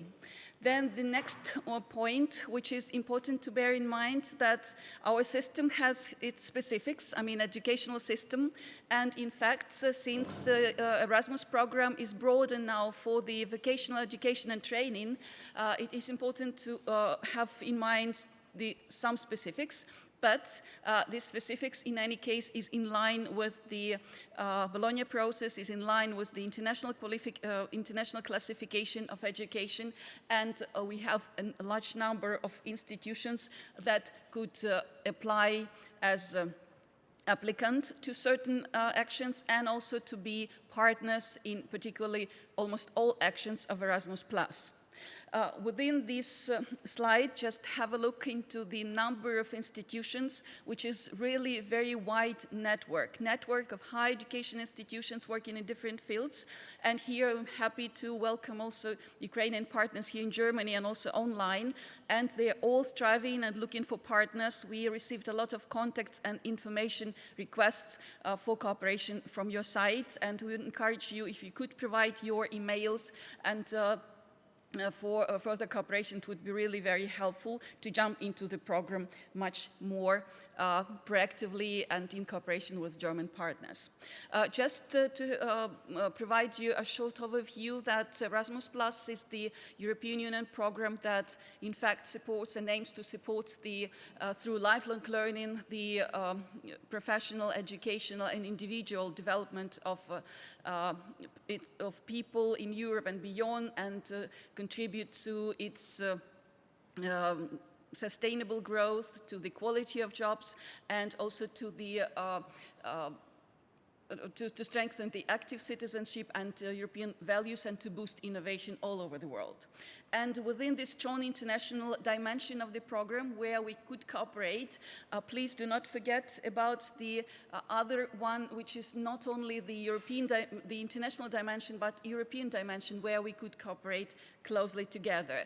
And the overarching priorities, where I'm sure that each of you could find the ideas for the future program, for the future projects, are lying within the building of the European educational area, and working on the quality assurance, working on the teachers' professional development, working in greening and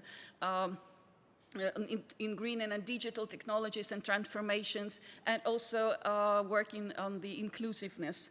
And particularly in this case, so inclusion goes broader than only considering the usual approach within Ukraine, but we also do have this relocated universities. We have a lot of internal migrants and also external migrants due to the situation in Ukraine. While again, the contribution to the key priorities, key strategies of the European Union is always in tune also within our government priorities for development of Ukraine, and specifically education, youth and sports. Bless you. And in fact, these priorities are, you see, in line with the actually development of each country within the European Union, and broadly to face the challenges which we are currently approaching within our countries. Just having in mind the strategic plans of the government of Ukraine and in different fields and sectors, we also encourage you to have a look into these documents, because they could become your justification or just relevance to the reforms in order to complete the application form to apply for the opportunities open. And the second call for proposals is going to be open this October, so it's very soon, at the end of October and the beginning of November. Just to remind you shortly the design of the program, we have like 4 fields: education, training, youth and sports, while they work across the key actions, 3 key actions, that's mobility, cooperation and policy support. Policy support is not open for Ukraine for these 2 calls, while we hope there would be in the future. And Jean Monnet, which is a kind of a separate action working on. Just to provide you an overview of what is in focus in this cooperation, please have a look that the program is always in evolution, and since you see somewhere the new flags, it means that the program, some actions were not open in the first call, it would be open in the second call, and there would be also some evolution throughout the calls, so we have to be very careful and bear in mind all the opportunities open. Just to show you the overview of the opportunities open within education, you see it covers 100% almost of the program, and also the overview of the youth opportunities and sports opportunities, I would like to highlight that higher education institutions, universities could also become partners in all these three fields, not only focusing on education. And we do have a lot of good examples within Ukrainian universities participating actively in different fields of education, youth, and sports. And just to give you and encourage you to cooperate, firstly, like in the actions, which are mostly focused on.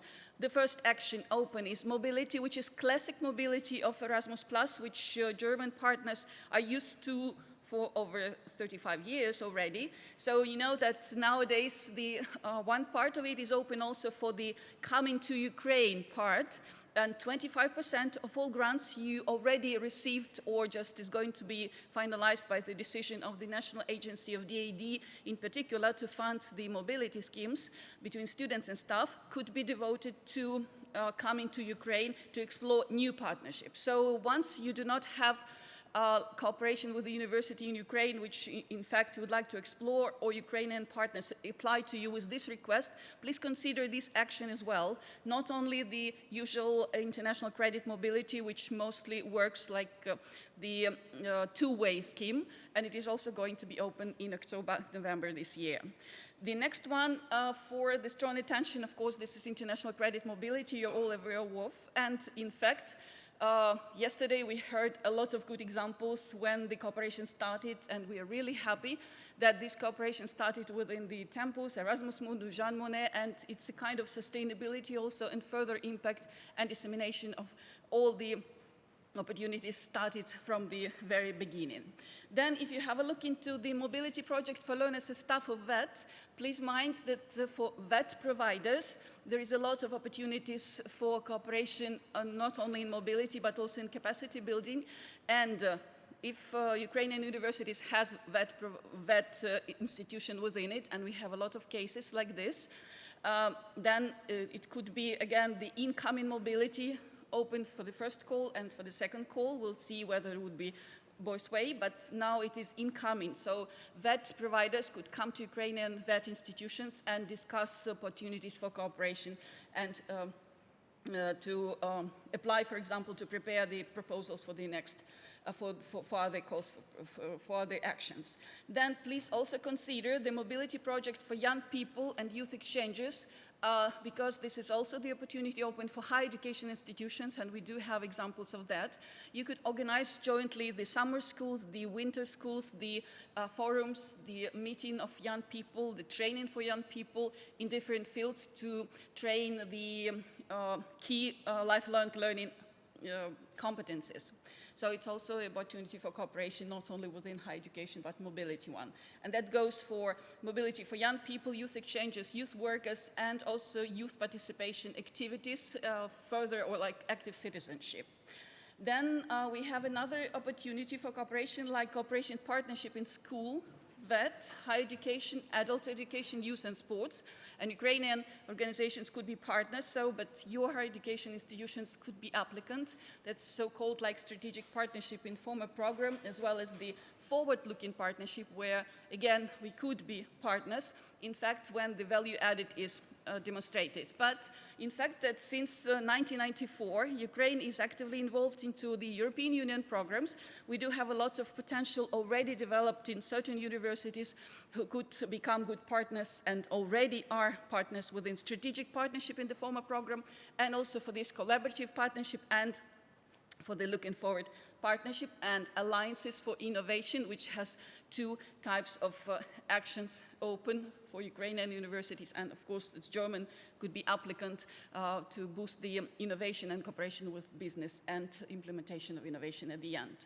While I would like to draw your attention for the capacity building part, which now is also widened to the capacity building in the field of vocational education and training, let's have a look into the capacity building in the field of higher education, which now is going to have three components, like 3 types of projects. And the first project type is for the newcomers. So in fact, if you explore and you're looking, and Ukrainian partners are looking for the cooperation who never participated in the program or with limited participation, so this component particularly is for such consortia, and it could be granted up to 400,000 euro.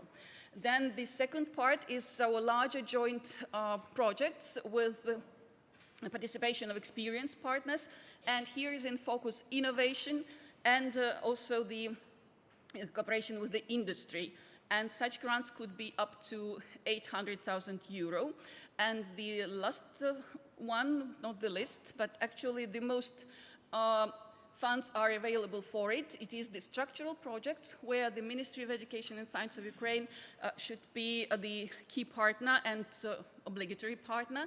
And the participation of the Ministry of Education from Germany is also possible now within such kind of proposals. And please bear in mind that if you consider or discuss with your Ukrainian partners, I would say the most funded part of structural projects, then do not forget to ask them to communicate with the ministry at the very first stage, because at the national level there would be pre-selection, some kind of pre-selection required. And in this case, there are the priorities underlined would be only for the regional projects within Eastern Partnership countries, and you should consider like they were going to be published. But for the national projects where German partners, for example, and some other, like for example France or Netherlands and Ukraine, there would be focus only on the priorities of the program, which we actually have a look into the six key priorities in that. I would like to draw your attention also to 2 lots of Erasmus Mundus joint master degrees and Erasmus Mundus design measures. Design measures is a very simple grant. It's a 55,000 euro, like a lump sum, provided for the partnership of, for example, Germany and France and Ukraine, and that's it. So it's a consortium. And in the application form, you describe your future design of the program, and as a result, you're going to have a description of the syllabus. But the finance form has only one line. 55,000 euro is for the grant holder. So just consider it as well. It would be open again in October. Then at the end of the project, you have to have the syllabus described and developed together with the partnership, and you may apply then for the joint master degree program, which is in fact is open for the joint master degree program, which you're already aware of, because Erasmus Mundus Joint Master Degree Program is already also working since 2009 also for Ukrainian universities. Then again, just have a look into the Jean Monnet opportunities, where Ukrainian partners are very much already experienced. And we have 121 Jean Monnet projects, and that's like the largest. Usually we are among the first top 10 countries with Jean Monnet and with the other partners to apply. So the key priorities, we're going to communicate them also during all our events, and also to all Ukrainian universities, encourage them to share it with the partners, because that's the priorities which are focused on the kind of cross-cutting priority for all cooperation. Just having the statistics, which represents not only the cooperation for such kind of program as Erasmus Plus with different countries, we'd like to appreciate the German partners, which are usually top 3 among the mobility programs, cooperation programs, and in all fields like education, youth, and sports. And we really thanks for this strong cooperation. And if we consider the contribution of German universities in the partnership for capacity building and for the Jean Monnet project, you could see that we have the projects in logistics, in quality assurance, in pedagogical education, and with the mediation, then vocational education and training. So it's a wide range of already existing partnership, which could bring a lot of value added to boost the cooperation within the new opportunities of Erasmus+. So having these statistics in mind, we of course understand and appreciate a lot the sleepless nights of all the groups, of all the teams. And please, we encourage you to come to our office or just to contact our office. We are ready to consult you from the idea up to the implementation stage. And during the implementation stage, we also provide a lot of support to Ukrainian partners and also to the partners from other countries, and we work together with our colleagues from Eastern Partnership countries, where you could find out also our Helping Hands video and also a lot of resources which could be used, and we encourage you to be very active in communication with the national offices in our countries, not only for the national agencies, but offices could be really very good helping hands for you. And we have the team of 6.5 people in the office who are ready 24/7 sometimes, and it's really true. And thank you very much for your cooperation and support, and we hope and look forward to more projects, and we are ready to help and to provide any consultation at when time you're required. Thank you very much.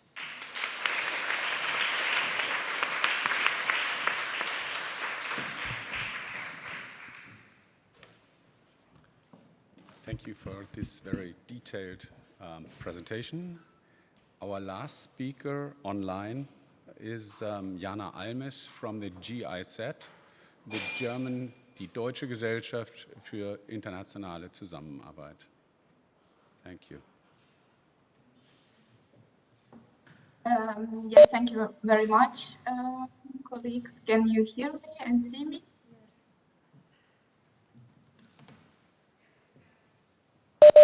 Yes, we can. You can start. Thank you. Okay. And you can see my presentation also, yes? Yes, everything works fine. Yes, perfect. So, dear colleagues, my name is Jana, and I am a project coordinator of the program Migration and Diaspora in Ukraine. It's a great pleasure for me to present the program for you today. Thanks a lot to the German-Ukrainian Academic Society for the invitation. So at first, I would like to share with you my personal experience with the program in Ukraine. After graduating from the Universität Leipzig, I returned to Ukraine and applied for this funding opportunity as a returning expert in Ukraine. And I should confess, it was really a very big support for me at that time. I worked at the National Taras Shevchenko University at German Law Center. Yes, and now I will present you the program. So the program Migration and Diaspora is a global program. It's implemented by the Deutsche Gesellschaft für internationale Zusammenarbeit on behalf of the Federal Ministry for Economic Cooperation and Development, BEMCET. What we basically do is we offer support and funding opportunities for persons with the migration history. The program has 3 components, but not every component is implemented in every country. For instance, in Ukraine, the program is represented in 2 components. The first one is regular labor migration and mobility and diaspora cooperation. Ukraine entered the program in 2009, and since that time, almost 70 experts with different projects and in different areas in Ukraine were funded. So on this map, you can see in which regions and in which fields of actions we are active in Ukraine. For example, education, sustainable economic development, democracy, civil society, and public administration. And now we consider the funding opportunities by this program in Ukraine. The first one is returning experts. In cooperation with ZOiS, the Federal Agency for Employment, we support trained university graduates and experienced professionals who want to put their expertise and knowledge to good use in Ukraine. In this field of action, we offer advice on return and career planning. We also match those people, those returning experts, with the vacant position in the country of origin, so in our case, in Ukraine. We offer salary subsidies, so-called salary top-up to the local salary, and also subsidies for workplace equipment at the local employer in Ukraine. And also we organize networking events, trainings, and so on. The second funding opportunity is the opportunity for diaspora experts or so-called short-term experts. We support their voluntarily assignments of 3 till 6 months with the partner institution in Ukraine. A potential diaspora expert has to have a residence permit in Germany and qualifications which are recognized in Germany, and at least 2 years of relevant professional experience in the field of assignment. We as a program offer trainings on successful methods of knowledge exchange, organize networking events, and offer financial compensation. We cover travel costs and health insurance and provide ongoing support during the assignment in Ukraine. The third opportunity is for diaspora organizations. The program supports diaspora organizations who wish to carry out joint projects with the partner institution in Ukraine. Unfortunately, this opportunity is not very active now because we are waiting for program prolongation, and so till June 2022, we don't have any call for applications for this opportunity. But hopefully, in a half a year, the situation will be changed. So here you can see in the new launched website of Diaspora 2030, and here you can find our job offers and opportunities to apply for respective funding. I also prepared for you some best practices of the returning experts in Ukraine. On this slide, you can see only 4 examples. This is, so to say, short impact stories of the experts who studied in Germany or worked in Germany and returned to Ukraine. So all of them are graduates from the universities, and after coming back home, they continue to contribute with their expertise, with the knowledge gained in Germany to the development of Ukraine in different fields and areas. So it was my short presentation, and in case you are interested in one of these funding opportunities, or you know people, or you know Ukrainian migrants who plan to return to Ukraine, please contact me, and thank you very much for your attention. And thank you.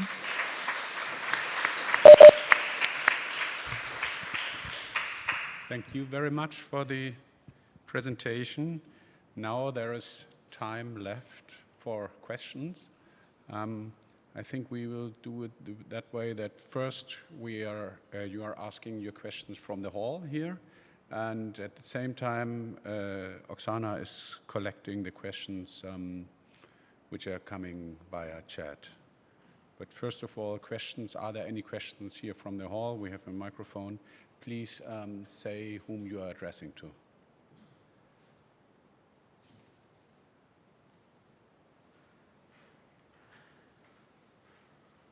No questions at all? Where? Okay, sorry. Hello, my name is Julia and I'm a law student at Humboldt University. I'm not quite sure who to address because nobody really has risen the issue at all. And I was wondering if there are any programs for law students that they could do in the Ukraine or in cooperation with any of these programs. Thank you. Thank you. I think, Kai, it's a question which goes to German Academic Exchange Service. Yeah, please. Sorry, yeah.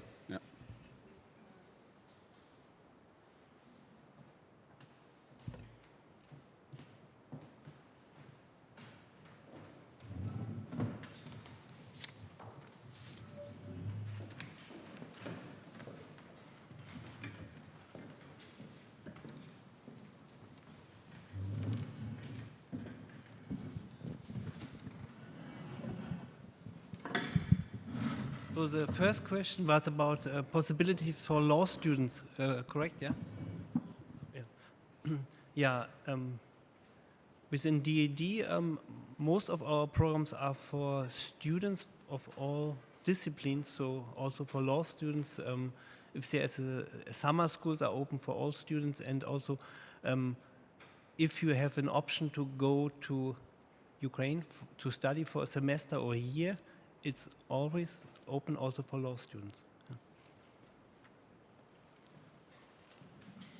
Just a small addition within Erasmus Plus, you could consult your office, international office or Erasmus coordinator. In fact, I mean within your university you study at, and ask if there is any exchange program within international credit mobility left for particularly your field. So, and actually there are a lot of projects funded last year. The last year of the program was the additional window which we got from the European Commission for Ukraine, and I'm sure that law university is also in there, and we do have a good database on our website. It's called like database or projects database, and you could find out which universities got the scholarship actually from European Commission in Erasmus+. I have a question to Mr. Kai Franke from DAAD. Do you have any scholarship for the students who study the medicine? It is my first question because they don't have a separate bachelor and master degree. And also, would you comment a little bit more on the scholarship for the group of the students? It was on the slides that you provide also scholarship for the students up to 12 in the group. Thank you. So, yeah, thank you for your question. You are asking as a student from Ukraine or from Germany? From Ukraine, okay. Yeah. Yes, in the field of medicine, it's really a little bit more complicated. But if you finish your medical studies in Ukraine, you can apply to master programs in Germany in the field of biomedicine, public health, applied, or like in this field. But of course, you cannot continue to study in medicine because this is a different system. That's correct. You can also apply for summer schools for students if you know German, and you can also apply after finishing your studies for a research stay if you continue in the PhD, in the Aspirantura, and also for study visits, students of medicine, they can also organize a group and apply to this program. And there's, despite study groups, there's also a program that German universities can offer to you. It's an internship program also for 2 weeks, and they can organize for you a program, especially for medical students. I would like also to ask questions to Kai, if I may. Just a second. Yes. One speaker, Igor Tetko, has to leave, so I first want to ask if there are any questions specifically to him about Marie Curie, about the ITNs, and if not, or if there are now a chance, because he would unfortunately leave the panel. We already have an hour over time. But in any case, if no specific questions right now, just note the contact. His presentation was very comprehensive, and he has really a lot of experience in this field and could be a useful advisor for you in terms of considering application for such joint programs. And one of them, the last one, there's a Ukrainian partner, a company, and I mean NFU Berlin, which is quite a good sign. So even using that instrument, there is a German-Ukrainian cooperation also here with Berlin. So I see no questions for Igor. He can then leave, and then maybe you ask. Thank you.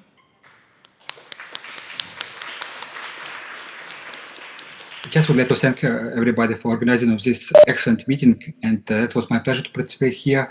And indeed, if you have questions how to participate to this project, just contact me. I will be very happy to help Ukrainian partners to find partners also, and to help them to make a consortium. Thank you very much, and I have to leave. Bye-bye.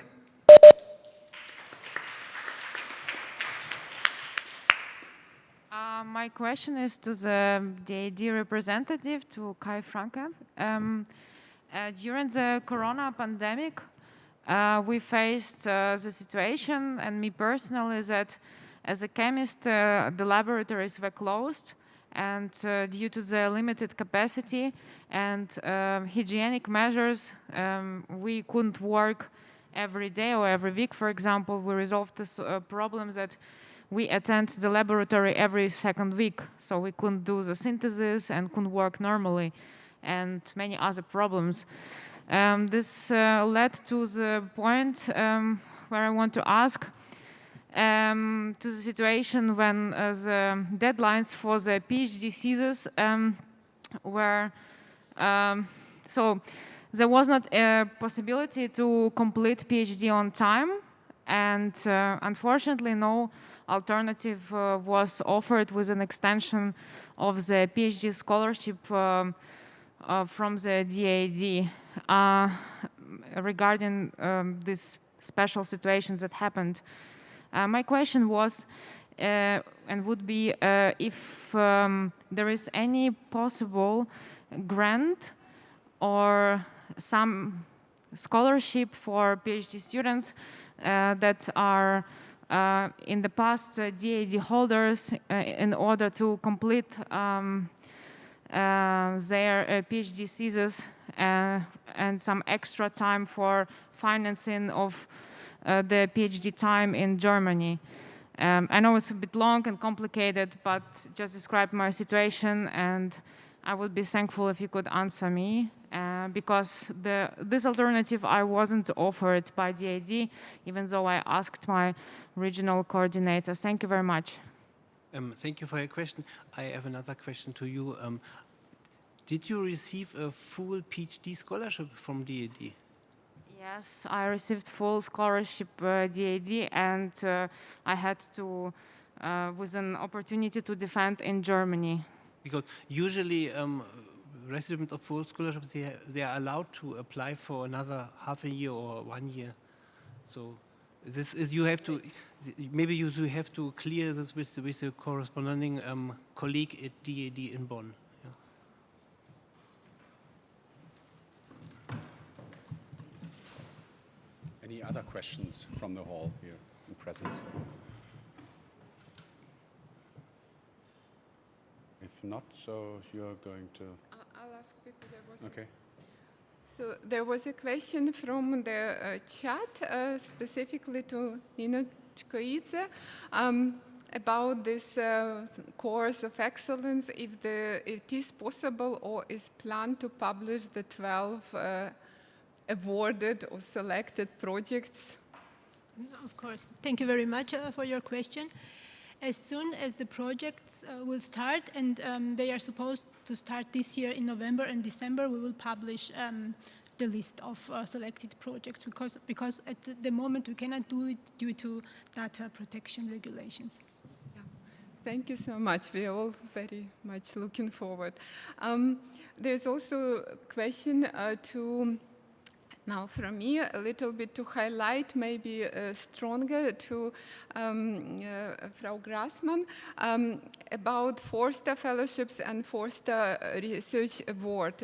It was on one of the slides, but I'm not sure if our participants got that information a bit more specifically. It was obvious the success rate is much better for Forster Fellowships, and the Forster Fellowship Award also foresees part of the funding then in the country of applicant. In our case, it would be relevant for Ukraine, so it could be quite relevant for our listeners and also their partners, and deadline, I believe, is coming in October, so it's also timely. Thank you. Yeah, thank you. So actually, to start maybe from the back, we have no deadlines. So you can hand in applications for our Georg Forster fellowships at any time at the Humboldt Foundation, but we of course have selection committee meetings, and the next one will be in October. The deadline for that is already long past, so if you're handing in applications now, that would be probably in the spring session or the next year October session, since our procedure usually takes about 6 to 7 months, so it's not that quick. And for those fellowships, yes, so that would be a very good opportunity for Ukrainian scientists and scholars who in some way do research that is related to developmental issues in their country. So the goal is to support, to support development in Ukraine through the funding of researchers who come to Germany, who develop their research there and then go back to their home country and apply whatever knowledge they have gained through that international mobility in their home country, and to, of course, then later on maintain the links to the German partners and continue their collaboration in one of our alumni sponsorship schemes, for example. So just a small question, deeper. I specifically also meant a research award, Forster Research Award, and that one has a deadline. Do you hear me?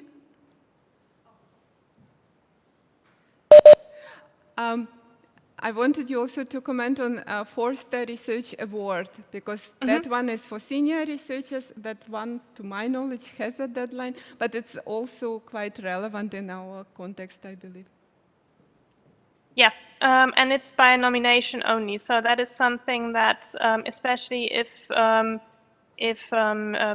senior German researchers are present, or if you have someone in mind who might be interested in nominating a colleague from Ukraine for this award, that's something to consider. And if you nominate someone, the award money is 60,000 euros, but there's an additional up to 25,000 euros for the cooperation in Germany when the Georg Forster Research Award winner comes to Germany and does his or her research with the German partner group at the German host institute. So that's also a very attractive opportunity, I guess, and also with the awards, the same opportunities for alumni fellowships. So. Thank you so much. And also, I just want again to remind this, what I would call brain circulation support, because Humboldt Foundation supports the fellows with additional scholarship to go back to their home country, not for every country, but it works for Ukraine. So that can help people who want to go back, or the program, the last one that we saw from Jana Almes, where one can get then the stop up. So going to work, for example, at a university might be not so attractive financially, but getting this top up either through Humboldt, if one was a Humboldt fellow, or through the Migration for Development program, or also Marie Curie widening fellowship, which again is specifically for widening countries, is an opportunity which I want to stress here, because we do want to support brain circulation. Any more questions? Because there were no more questions from the chat.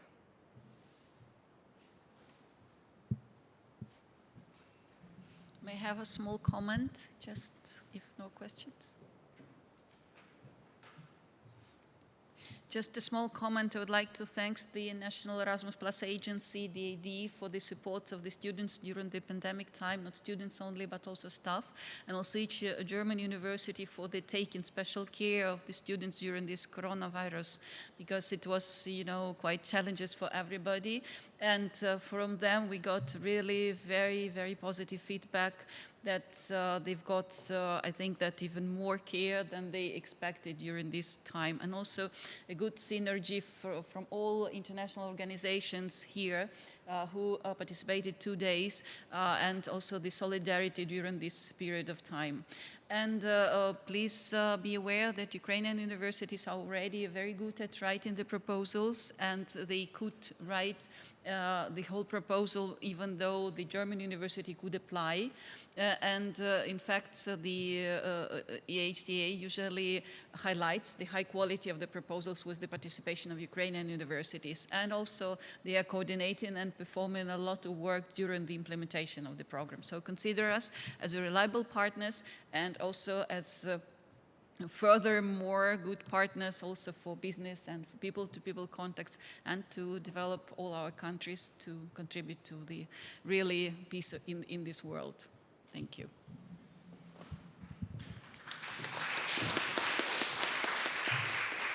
Thank you very much. Some excellent last words for Ukraine. Thank you very much to the organizers, the Ukraine network. Thank you very much to you, to the audience, to the participants in the via video. If there are in future questions, you will have all presentations. That's correct, Oksana. All presentations on the website of the Ukraine network, and you have the possibility to write emails or to contact the speakers during lunchtime. Thank you very much. See you again. Bye-bye.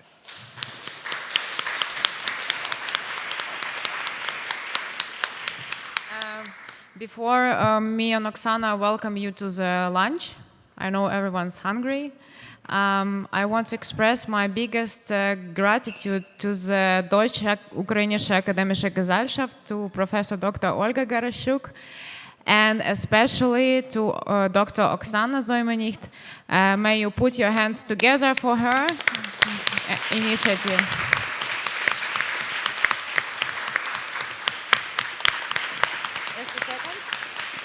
Also, I would like to express my biggest gratitude to the Osteuropa Institute, Professor Dr. Teoharis Grigoriadis.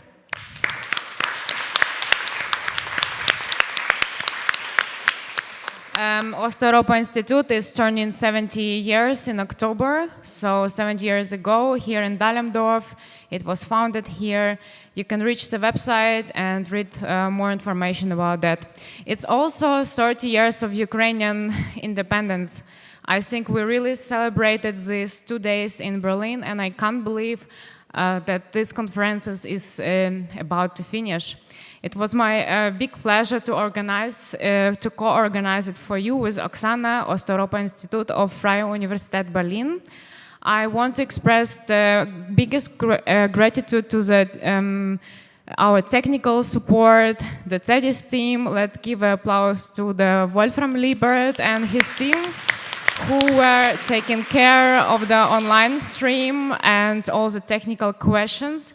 To the team of Henry Ford Bauer Building again. To our awesome, amazing catering Glücksgefühl. The last but not the least, to Anna Kairedinova. And also Dr. Anna Grybinnik, Natalia Damianchuk, and Katerina Taranets, who were there for you at the registration desk. Let me also use this opportunity to engage people to become the member of the Deutsche Ukrainische Akademische Gesellschaft, if I may. Exactly. And now, small information. In your participation bag, you received this awesome, nice brochure. And this brochure is really nice. The program and speakers are collected here.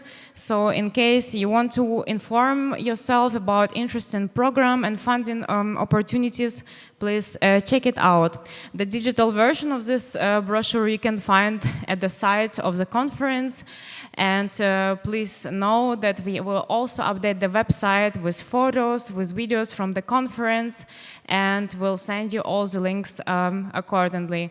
It was my pleasure to see you all here, and I want to thank all of you, and let us applaud ourselves for being here and for celebrating 30 years of Ukrainian independence and 70 years of Ost-Europa Institute. Thank you very much.